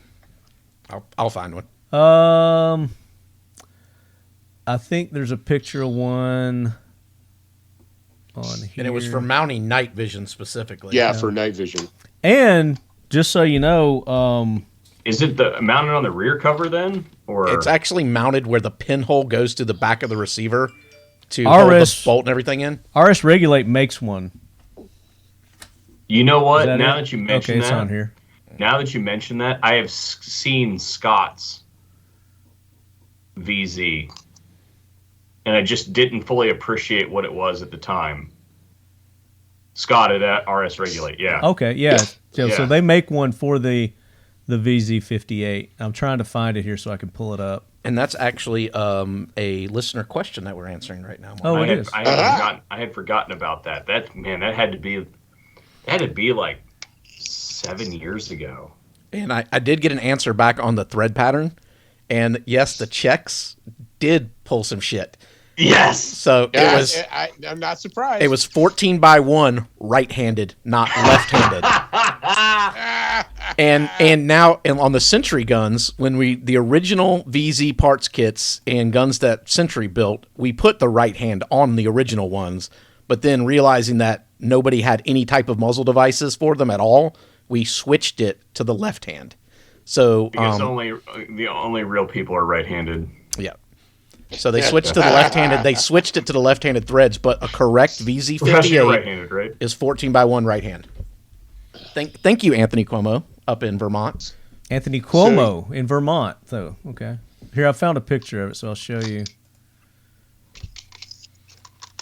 for the Now, is this the- optics. Is this the I went to RS Catholic Regulate or the school. original? You were required to be right-handed.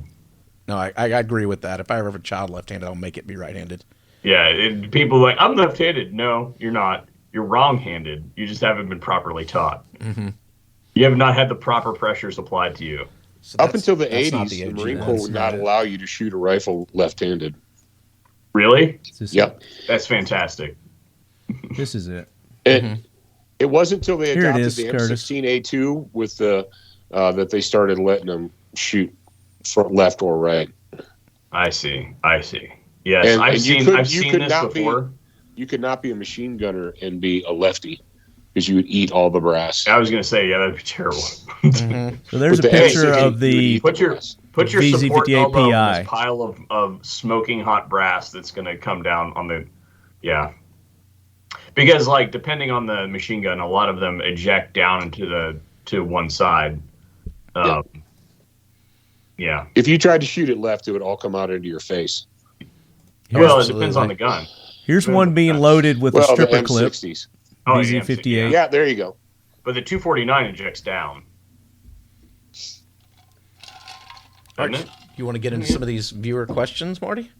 Yeah, I let's just hit the wanted to viewer cover the questions. variants real quick. There are a lot more variants, so as we go through the history, I want to look at the countries real quick. Oh, right here? That's one of the questions we got. We'll come back to it. Yeah. Got it. Go. Okay.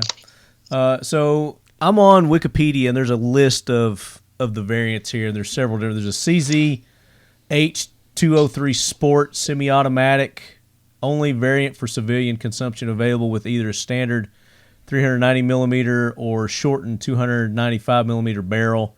Limited production was made for the civilian market in Canada, which that's one of our questions also. This was legal for Canadians to have for a while, but I think it has since It's no fallen longer on their ban list. Yeah, Century did sell them up in Canada as well. Yeah. We actually have a Canadian office, so we do a lot of business in Canada. Yeah. And we did sell the VZs originally in the Canadian market as well as the U.S. market, because they were that and the Valmet were kind of the guns that snuck in under the radar, if you can say that, because of the similarity in action to the SKS, which is also legal in Canada. Yeah, it's still legal, right? The SKS.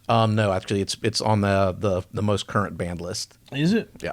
Well, I got a Canadian that weighed in. We'll read his answer here in a minute. There's an FSN series. It's a newly manufactured civilian semi-automatic variants available in standard FSN 01 390 millimeter with or without the folding stock, FSN 01F and FSN 01W, which has a wooden stock and cheek piece, and they've got a shortened 279 barrel links. Also with folding stocks. Outer parts are blued. All variants, with the exception of the 01W, have Bakelite stocks. That's what we were talking about earlier. Yep. There's a sporter version. There's a rimfire VZ58. It's called the Auger 58, developed and manufactured by Highland Arms in the Czech Republic, together with the 22 long rifle conversion kit. The conversion kit is intended for all calibers and variants of the VZ58. And there's some other ones there too. So you guys can go and check that out. Let's go to our listener questions now. Sorry, And- I need to interject really quick. I Yeah. made a statement a few seconds ago about the 249 ejecting down. The 249 does eject down. Okay, there you go. Yep. I literally went and pulled some slow motion video that I had for the purposes of confirming. Perfect. Why didn't you share your screen with us? Share your screen and show us that. It'll take too much You don't time have to find do it. that. I'm just. It'll take too much time to find it again. Sorry. Go to listener questions. So, listener questions. All right, All right. listener questions, Andrew. Pick a good one to kick us off with, All right. and read who's asking it. Pew RN. Is anyone still building BZ58s? How is the reliability of it? They look like cool guns. Currently, no one is building BZ58s. Century Arms has in the past built what we call our VZ2000 series or VZ2008s.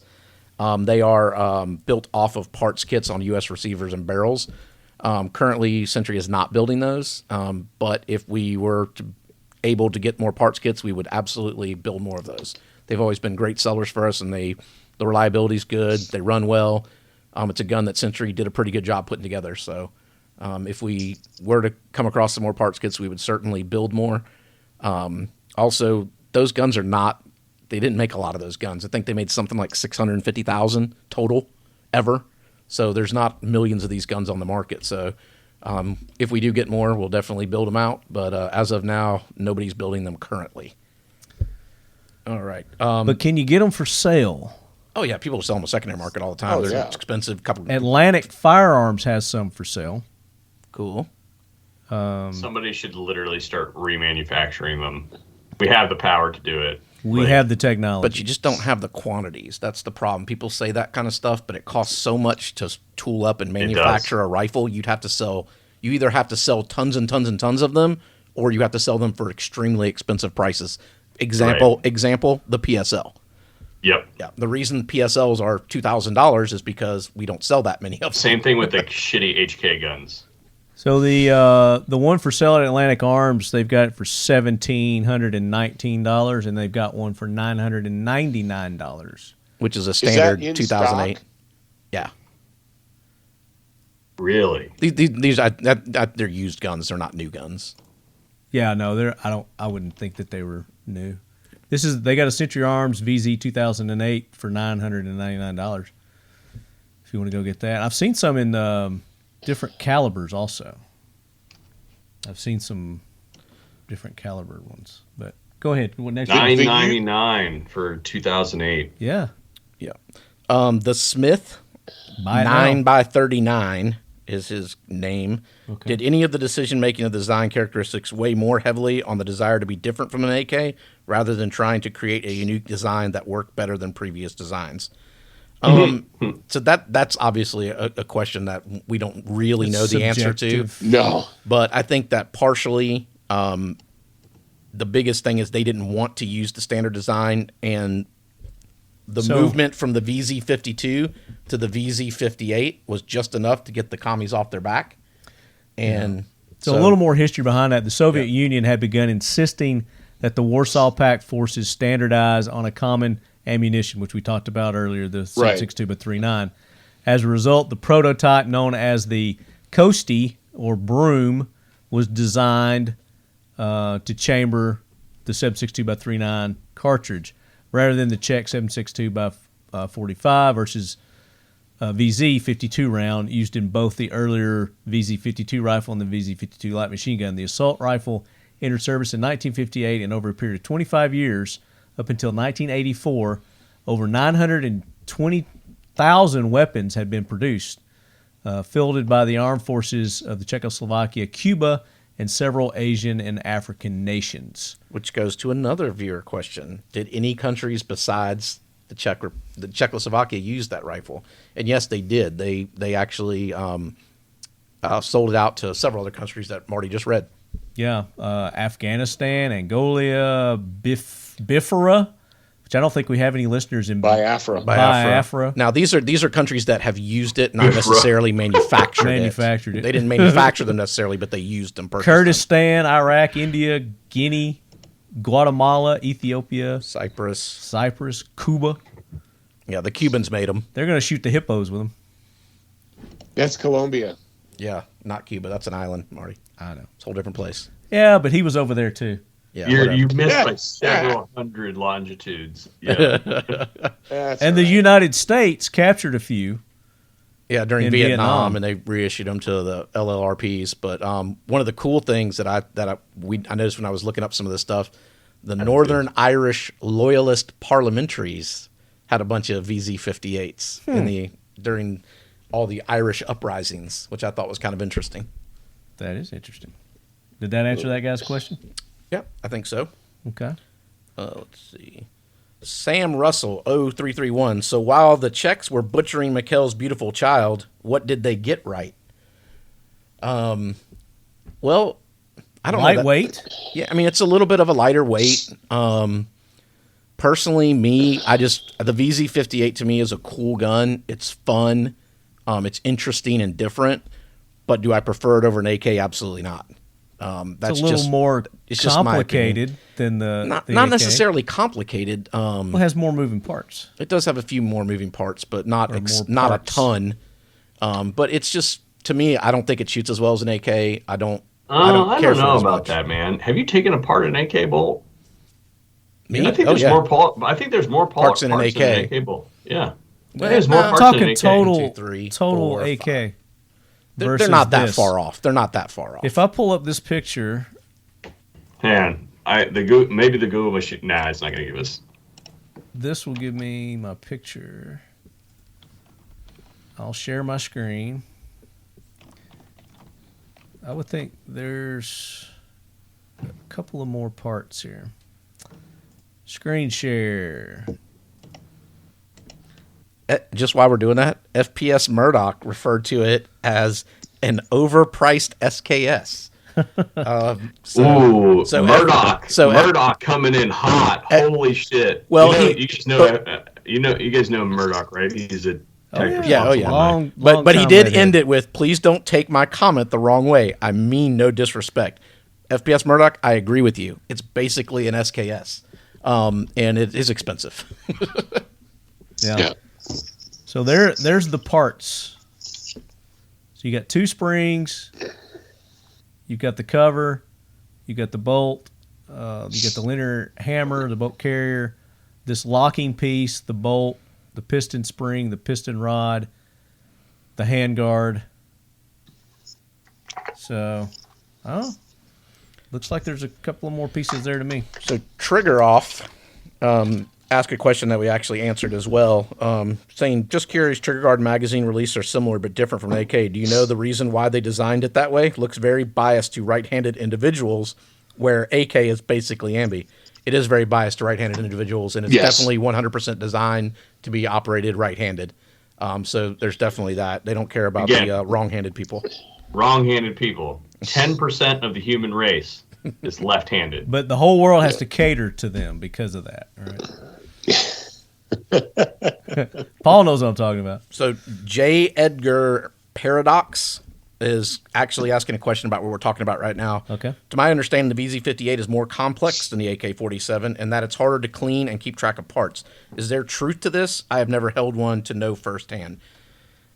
I don't think that that's actually true. I don't know. Because I really don't, because I'm looking at close-ups of the bolt. Oh, you mean bring that back up? And there are parts in an AK bolt that are there's lots of parts stuffed into an AK bolt. I'm pretty sure, looking at this, again, I don't have one in front of me, that there are fewer parts in the bolt. Bolt, extractor spring, firing pin, retaining pin. So 1, 2, 3. Like, I'm pretty sure that those parts 6 are or machined 7 into the bolt. Yeah. Oh yeah, all those edges and shoulders. Something you have to when people say complexity, you have to understand these are military rifles. And a military rifle was designed so that the average 18-year-old conscript could be taught how to do this in a day or two. So, and truth is, we're really spoiled. We're pretty spoiled by Glocks and so forth. Take it apart. Yeah, it's not that hard. Well, I get it's one of those deals where apart. after you've been taught to do it, punches and stuff, take it apart. It's not that hard. I just want to break down. And if you can take it apart without a tool, it's not complex. I agree. Absolutely. That's a really fantastic statement. Yeah. Right So there. I think to answer J. Edgar's question, it seems complex because it's different, not because it's more complex. So my point is, when I'm saying there's fewer, not counting all the parts in the bolt, I've got 1, 2, 3, 4 when I field strip it. But I got 4 pieces. Where this one you field strip it, you've got all this. Mm-hmm. Yeah, I mean it's definitely. I only see one axis pin in the receiver. Yep. And that's for the trigger. And no, there's a locking pin on the very back of the receiver that locks in the back of the dust cover.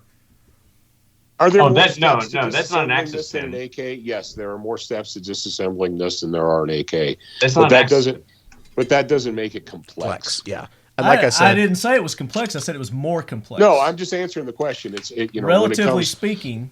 Yeah. Yeah. So yeah, I think that it's more because people say that because it's different, less than because it's complicated. Because it's not complicated. Well, I mean, if you look at an M16A2 versus an AK, you would say that the M16 is complex. All right, so we're going to disappoint. So Pillow Pants can't wait to listen to Nils again. By far, one of my favorite guests you bring on. Well, if you made it this far, Nils is not here tonight, and we apologize for our suckiness compared to Nils. Well, I made an announcement. Actually, I would argue that if you take apart an AR-15 bolt and count the parts, no, you're not taking apart the bolt. That's not field maintenance. That's armor maintenance. Yeah, okay. I said well, filter. so I was maintenance. trying to spot the AK parts, because if you do it that way, then you only have 3 parts for an AR, and there's 8 parts in an AK for field strip. What? 8? Didn't I just pull out 4 parts? So you're not disassembling your bolt carrier for cleaning? No, that's what I'm saying. Like I said, let's disassemble the bolt. You said that's armor maintenance. No, I thought you were talking about the AK. No, okay, yeah. Okay. I thought you were talking about okay. Now we're on the same page. Now we leveled up. Okay, yeah, we're good. Yeah, okay. Yeah. All right, I'm going to read a question from Facebook. You've been reading from Instagram. Keep those up. Shane Hammond, is there any advantage with the VZ over an AK, accuracy, reliability, etc.? Last round bolt hold open, lightweight. Somebody answered him there. That's their opinion. I would say that the VZ over an AK or vice versa, accuracy, reliability, etc. I know that my VZ is very accurate. I don't know if it's necessarily it's more accurate than some AKs. But you got the barrel length length also. But the ones you're going to have in the U.S. are going to be the same length. They're all going to be 16.2. Yeah, they're all going to be 16-inch. Well, we're not talking about the ones in but there. as far as reliability goes, I will say the VZ will not hold up dirty like the AK will. The AK will take a lot more filth. It'll take a lot more dirt, dust, grime than the VZ will. And that's just because of the way the shoulders work on the bolt, the fact that the whole top end opens up and shit can dump into it. There's just definitely, I'm not going to say necessarily reliability-wise, but as far as field conditions, the AK will definitely put up with a lot more trash than the VZ will. There's a reason that the AK is the most popular firearm in the world. Yeah. And the VZ is not. And there were, what were they saying? There's like 10, 20 million AKs that have made, and there were 30. There were like 900,000 of these made. Yeah. And a lot of those were made in Cuba and some other places. In Cuba? Only like 650 were actually made by CZ. Dan L. Americano says, a little more trivia that I hope adds to the show. The production team in the movie Lord of War, which I thought was a great movie. I love that movie. I like that. 2005, starring Nicolas Cage, and that other guy was in it. Jared Leto was in it. Mm-hmm. Played his brother. 3,000 real SA-VZ 58 rifles to stand in for AK-47s because they were cheaper than prop guns. Interesting. Yeah, I think that's what we were talking about. Which is amazing. If you watch the Strike Back show, if anybody's ever watched that on Showtime, for some reason, all of the British Special Services guys, when they're doing their operations, use VZ-58s. I've looked and looked and looked. I want to know where those guns went. No shit. Like, I've looked everywhere to try to figure out why they're using VZ-58s. I feel like sitting in one of those movie prop houses, bulked out VZ-58s in crates somewhere. Yeah, I think they're just cheap. They were just so cheap, probably. That's the only thing that would make sense. In a movie somebody someday is gonna happen to walk into that warehouse and be like, "Holy dog shit!" Yeah. Time to sell. Look the Let's other go get way. an FFL right now. Let's see. Nathan Shepard. Where's the best place to find mags? Any accessories you add? Have any of you shot it as a pistol like the one in the new Bond? So it's in the new Bond. No, I've never physically seen a pistol version of it before. So I stopped watching James Bond when Pierce Brosnan was no longer Bond. Oh, Daniel Craig's good, dude. Yeah, he's really good at it. He's good. I don't really care for his style. He's good. You're just jealous because he's so hot, Curtis. He looks good in a bikini. All right. Jeez. What about the mags? You guys know any place? On the show. Y'all know any place where to get mags? I think Atlantic Tactical had some for sale, but yeah, you can freaking Google it and tons of people. Internet.com. Yeah. Internet.com. Use the internet, the same thing you used to post that question. But is there a best place to find the mags? No, they all come from the same place. They all came from a container at Century Arms. Yeah, they all came from a container at Century. Let's see. Rayo Shields, Mike, Trey Jr., Bob Steven.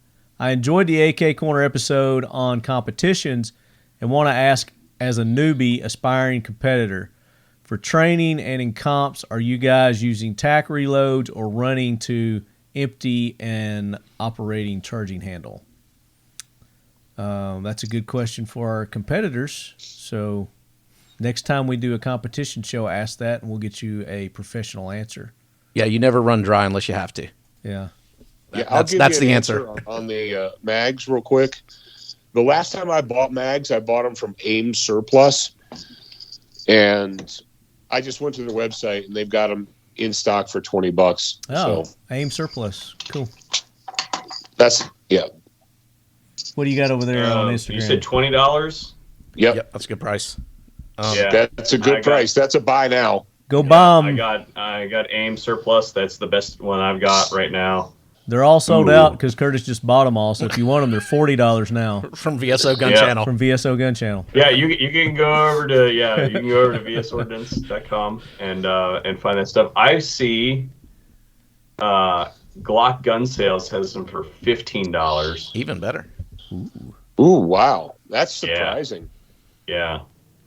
All right. I don't know why the price would be going down on them. Maybe less people are buying these guns, or people who don't want them anymore. Or, I don't know. The price spikes whenever we release guns. In other words, whenever we get parts kits and build them, the price goes from 15 to 20 to 30 and 40. And then as soon as those there guns... are polymer mags available from Fab. Yeah. Fab makes some other aftermarket parts. They do a rail for the VZ58. They do a couple other things as well, but I've never used a mag. Magazines. Yeah, I've never used a mag, so I don't know. And RS Regulate, obviously, mentioned they make an optics mount. They probably make some other things too. So you check out RS Regulate. Scott does really good work. You can get some custom things done too. So I mean, if there's something specific you want done, you can hit up, people like John Holton at M13 Industries. He for sure. Definitely fabricate something for you. Brian's too busy at Occam, so don't ask him. He's too busy doing his own stuff.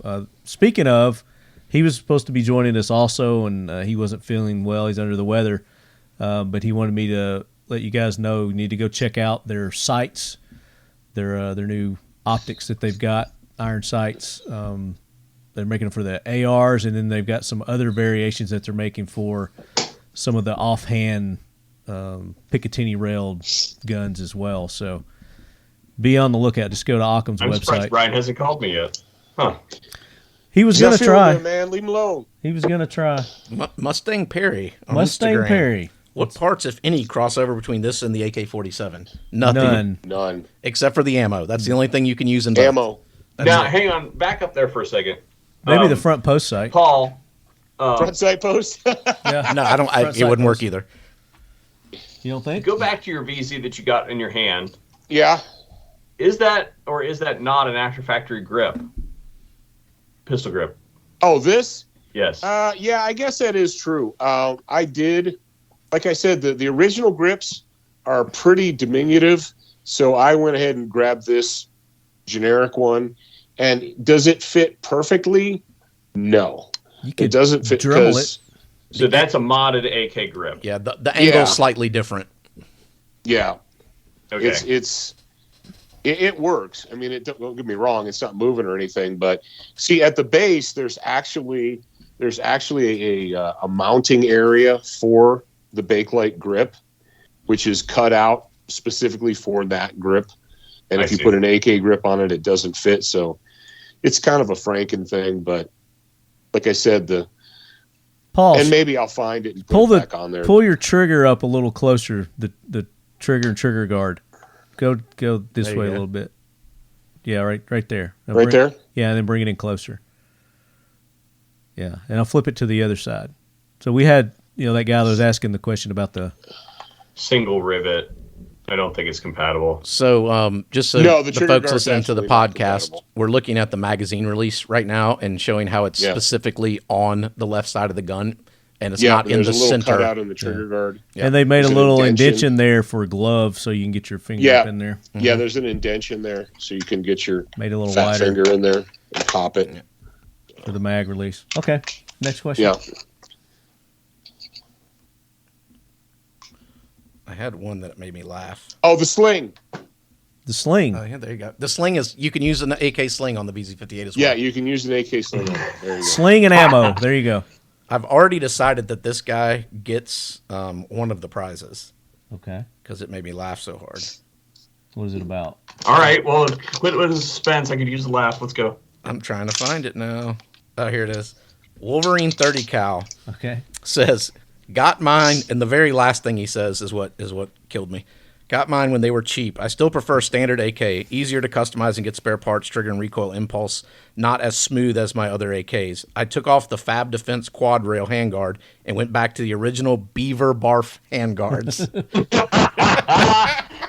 Yeah. I had that. And it literally, if you think about it, it's chewed up wood mixed It's with plastic. beaver vomit. That's right. That's Beaver what vomit. it's. That's what it's called. Yeah. Beaver They barf went out handguards. behind the furniture factory and they scooped up. They that swept up all the mountain shit. It's of wood freaking wood chips. impregnated with Bakelite. Bakelite. Beaver barf handguards. I even had that on my notes. Nice. That made me laugh. I heard that. That's common. It's commonly known as that. That's what they call it. So Yeah. read another one. What about Doc Dow? Doc Dow 64 says, yes, been waiting for something on the VZ58. And this question's for Brian. When is Occam going to start building them? I can answer that. Probably never. I don't even need to consult with Brian on that. Yeah. Feel pretty comfortable He telling you says that. What's never. Sack Archer say? That's it. Let's see. What else we got? We got Buckman Blake. Anybody know of a reliable source for batteries for older AK and PSL scopes? Prefer retro adapter to sourceable battery. Sourceable battery. You guys got any tips for him on that one? That's a $64,000 question. I just missed the question. Sorry. So He's asking about he wants to batteries. know of any reliable source for batteries for older AK and PSL scopes. He prefers Look at the voltage and find something that fits. prefers the retro adapter. So Yeah, there's Yeah. some retro fits out there. The only reason I know it is because I have an old PSL scope. The batteries are next to impossible to find. I did find one on eBay years ago, and somebody told me they found some on Amazon, but I've never been able to find them. But yeah, there's some retro kits that used to be available, but I haven't even seen any of those in a long time. Obviously, if you get the newer versions of those optics, they come with American Standard batteries, such as the Russian optic. The optic we put on our PSL at Century Arms is a current manufactured optic, so it uses a U.S. battery, which is available. But yeah, that's just Paul's right. That's the $64,000 question. Yeah. So a couple more, then we're going to wrap it up here. So P-Man 301, do these come in 223 for Sack Archer? And then Sack Archer replies at P-Man, I wish you the fleas of 1,000 camels and arms too short to scratch. Wicked burn. But yes, they do, because They made some prototypes. I don't think it ever went to full production. no, Tim Harmsman has a video on one that he's shooting. That's interesting. So here's the thing: you can retrofit. Anything. You can have them custom, and you can have them rebarreled. Yeah. This one wasn't custom. This one was, from what I understand from his video, this was manufactured that way. You go to Military Arms Channel. He was shooting one, No, talking about they it. definitely made them, but they never went into production. Oh. Like they would never like, you know, they Well, he didn't ask if they. He said, "Do these come in 223?" He didn't say where they made for production. I would hate to know what the price of one was if you could find it. Yeah.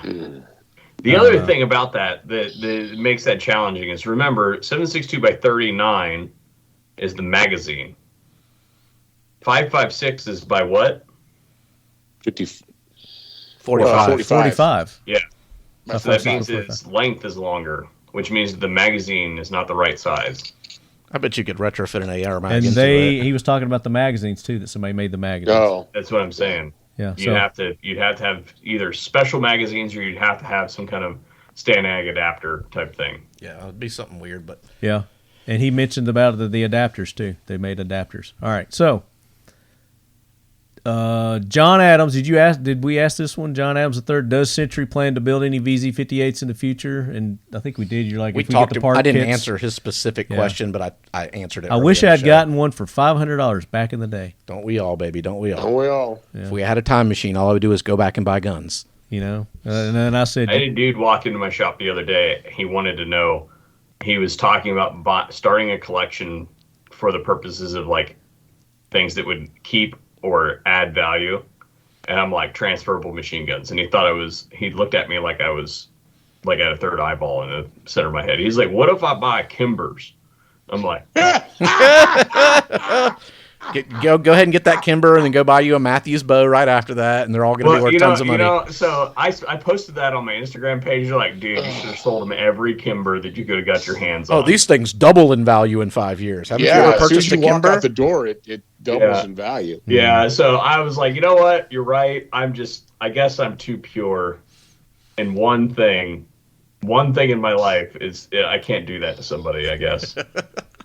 Sack Archer, is it true, and we talked about this a little bit earlier, is it true that the VZ58 somehow managed to sneak through the ban for our neighbors to the north, while the AK did not? Heard the rumor but did not know. And then we had Mike D. Anderson from Canada, who's been on the show. He said, up until May 1st, 2020, we had CZ858 and VZ58 here in Canada legally. Our Order in Council gun ban just added them to the prohibited list in 2020, along with ARs, M1As, Mini 14s, and a few others. AKs and variants have been prohibited by name for decades up here, though. Except for the Valmet. And does anybody know the story behind the Valmet and why it's not banned in Canada? Well, we had a whole episode on it. I don't know if we talked about Well, that you or said, not. but it has a SKS style action. Yeah, well, that's why the VZ, but the Valmet, the reason that they didn't ban that with all the other AKs is because the Canadian government had given tons of the natives up north above the Arctic Circle, they had given them Valmets. That Back makes in, sense. and so they didn't ban them because they didn't want to have to go up and collect them. So he says another random inconsistency in our great communist paradise is we can have Chinese Type 81 rifles, Type 97s, and SKSs still, along with plenty of other center fire semis. So they can still have those, he said. The Well, SKSs. I'm hoping that the Canadians are going to get hard and kick the socialists out, but they're going to go kicking and screaming. They're not going to go quietly. If you're listening in Canada right now, just understand this. Socialists and communists don't leave voluntarily. Never have, never will. They're not going to leave voluntarily, and they're going to pull every dirty trick in the book to try and stay in power. So just understand that. They've been doing it for years. One of my older brothers has lived in Alberta for almost 25 years now, and just the shit that they have to go through up there is amazing. It gets incrementally worse. It's like year. you said, every couple years they just throw another tax or ban or whatever. And it's not just guns; it's everything up there. No, it's everything. All right, last question. So I went on. Sorry, go ahead. Bob.Han1 or LON? Hanlon or Hannon one on? Let's talk about cross-dressers for a minute. Would you rather have an AK platform chambered in 5.56 or an AR platform chambered in 7.62 by 3.9? AK and 5.56. I have never thought about standing on my rifles as a pastime.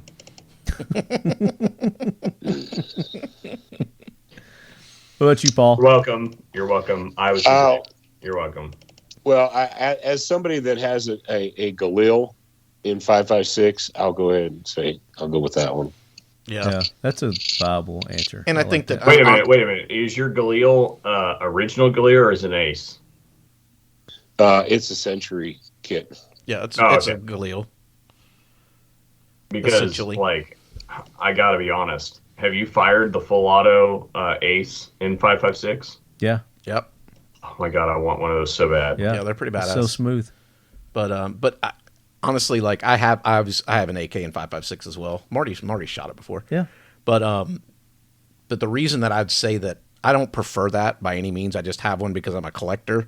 I don't prefer a 5.56 AK by any means, but I will If tell I you come that, across one for the right price, I'm going to get it. yeah, no shit. But Good luck. But the ARs and Right. 7.62 by 39, I've never found one that I liked worth a shit. The Palmetto one that takes the actual AK mags works pretty well, but any of them that use the AR converted junk mags just don't run worth shit. The thing I'll add to that is I have tens of thousands of rounds to the CMMG guns. Oh yeah, But, they do run. They run well. Yeah, I have one of their short barrel variants. We call it the White Russian. It's a white one. So D&H. Coincidentally, when we started doing that whole thing, it didn't snow that entire winter. But Makes sense. yeah, D&H Tactical makes a good 7.62 by 39 mag for the AR. It's not the mag. They're just not made to shoot like that. And But I'm just saying they yeah. do. I'll just say you will have more troubles if you look at it broadly. You'll have more troubles out of a 7.62 by 39 AR than you will out of a 5.56 AK broadly. You will. Broadly. You will. Oh yeah. Now the caveat, the one thing that in my opinion, makes the CMMG gun superior is because that operates off of a AR-10 bolt Yeah. body. So everything is larger, and because of that, the sidewalls of the bolt, there's a lot more squish room in there. The lugs are bigger, the bolt face is bigger. So remember that 7.62 by 39 case is fatter at the base, much fatter than a 5.56 by 4.5 round. So like you end up with a paper thin wall, and that wall isn't something that we're worried about just crushing and deforming. That is integral to how the round finds itself onto the extractor. And having a really thin wall can be a problem as far as the internal ballistics of getting from the magazine to the breech. So I'm off my soapbox, but All right. Hey Marty, Yes, sir. I gotta jump off, brother. You got to go? We're getting ready to give gifts away. It's been fun. Thanks for Bye, being on, everybody. Paul. Everybody say thanks to Paul. Go hit him up, student of the gun. And we Good to got to see have you, your bro. buddy. We got to have your buddy on the show soon to talk about his new book. That's right. That's right. You know? I got books too. All right, guys, take care. Later, Paul. Good to talk to See you. you, Paul. Bye. All right, let's do the giveaways now, and then we're going to wrap it up. So, of those questions that we just answered, or if you see one, I don't know if you're on social media or not, there, Curtis. no. I am going to pick for the dump tray. That last one that I just read. Who was that? I can't believe this many people comment on your social media, Marty. I didn't even know this many people would talk to you. Where's this? Is this on your Instagram? Instagram and Facebook. Instagram. We're gonna pick Instagram because Facebook sucks.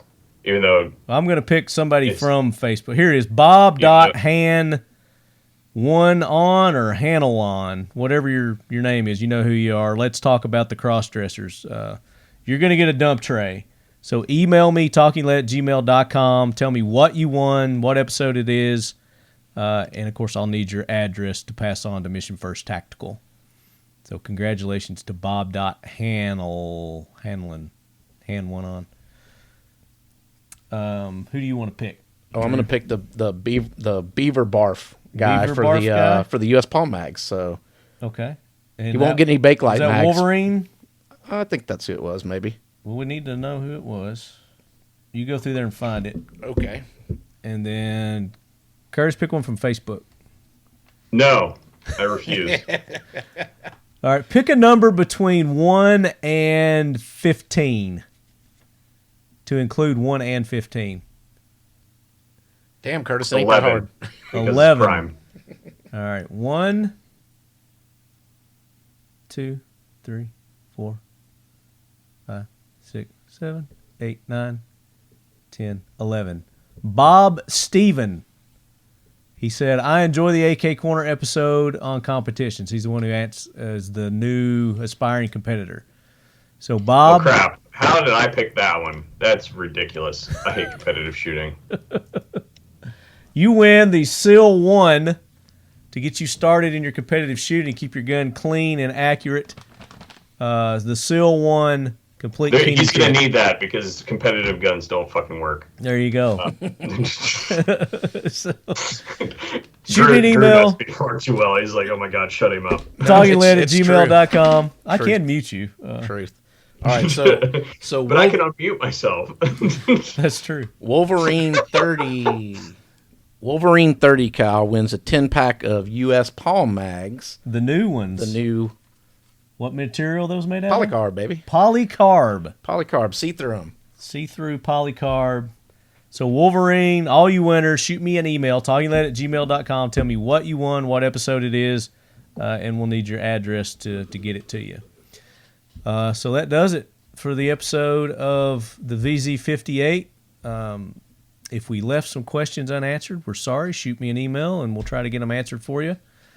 And Curtis, thank you so much for being on, especially with the short notice, brother. Yeah, no problem. If people have direct questions they want to ask, or if they just want to send me hate mail for something I said in the show, then you can find me at the VSO Gun Channel on everything. And I'm pretty responsive on things. The only thing that I will say is I will eventually read your YouTube comment. It's just I have a couple month backlog. Okay. Like it all goes to an email address. A lot of content creators turn that off for the purposes of not cluttering their email. I have a separate email address that all comments from the channel go to, and I currently have 4,246. So you got a system. There's a system. Yeah. I will eventually get to your comment. Very good. I read everything. You give away something to everybody who comments? Is that what it is? Right. You give them, he gives free advice to everyone who comments. I give free advice. Use brass. Give one of your casings. One-liners. I didn't realize what percentage of my speech pattern was one-liners until this year at SHOT. One of my buddies started recording them while we were out at Circle Bar. And it went the entire week, and he got like a 20-item long list. It'd be interesting to catalog. I'd like to see that. You should zingers. You got some zingers?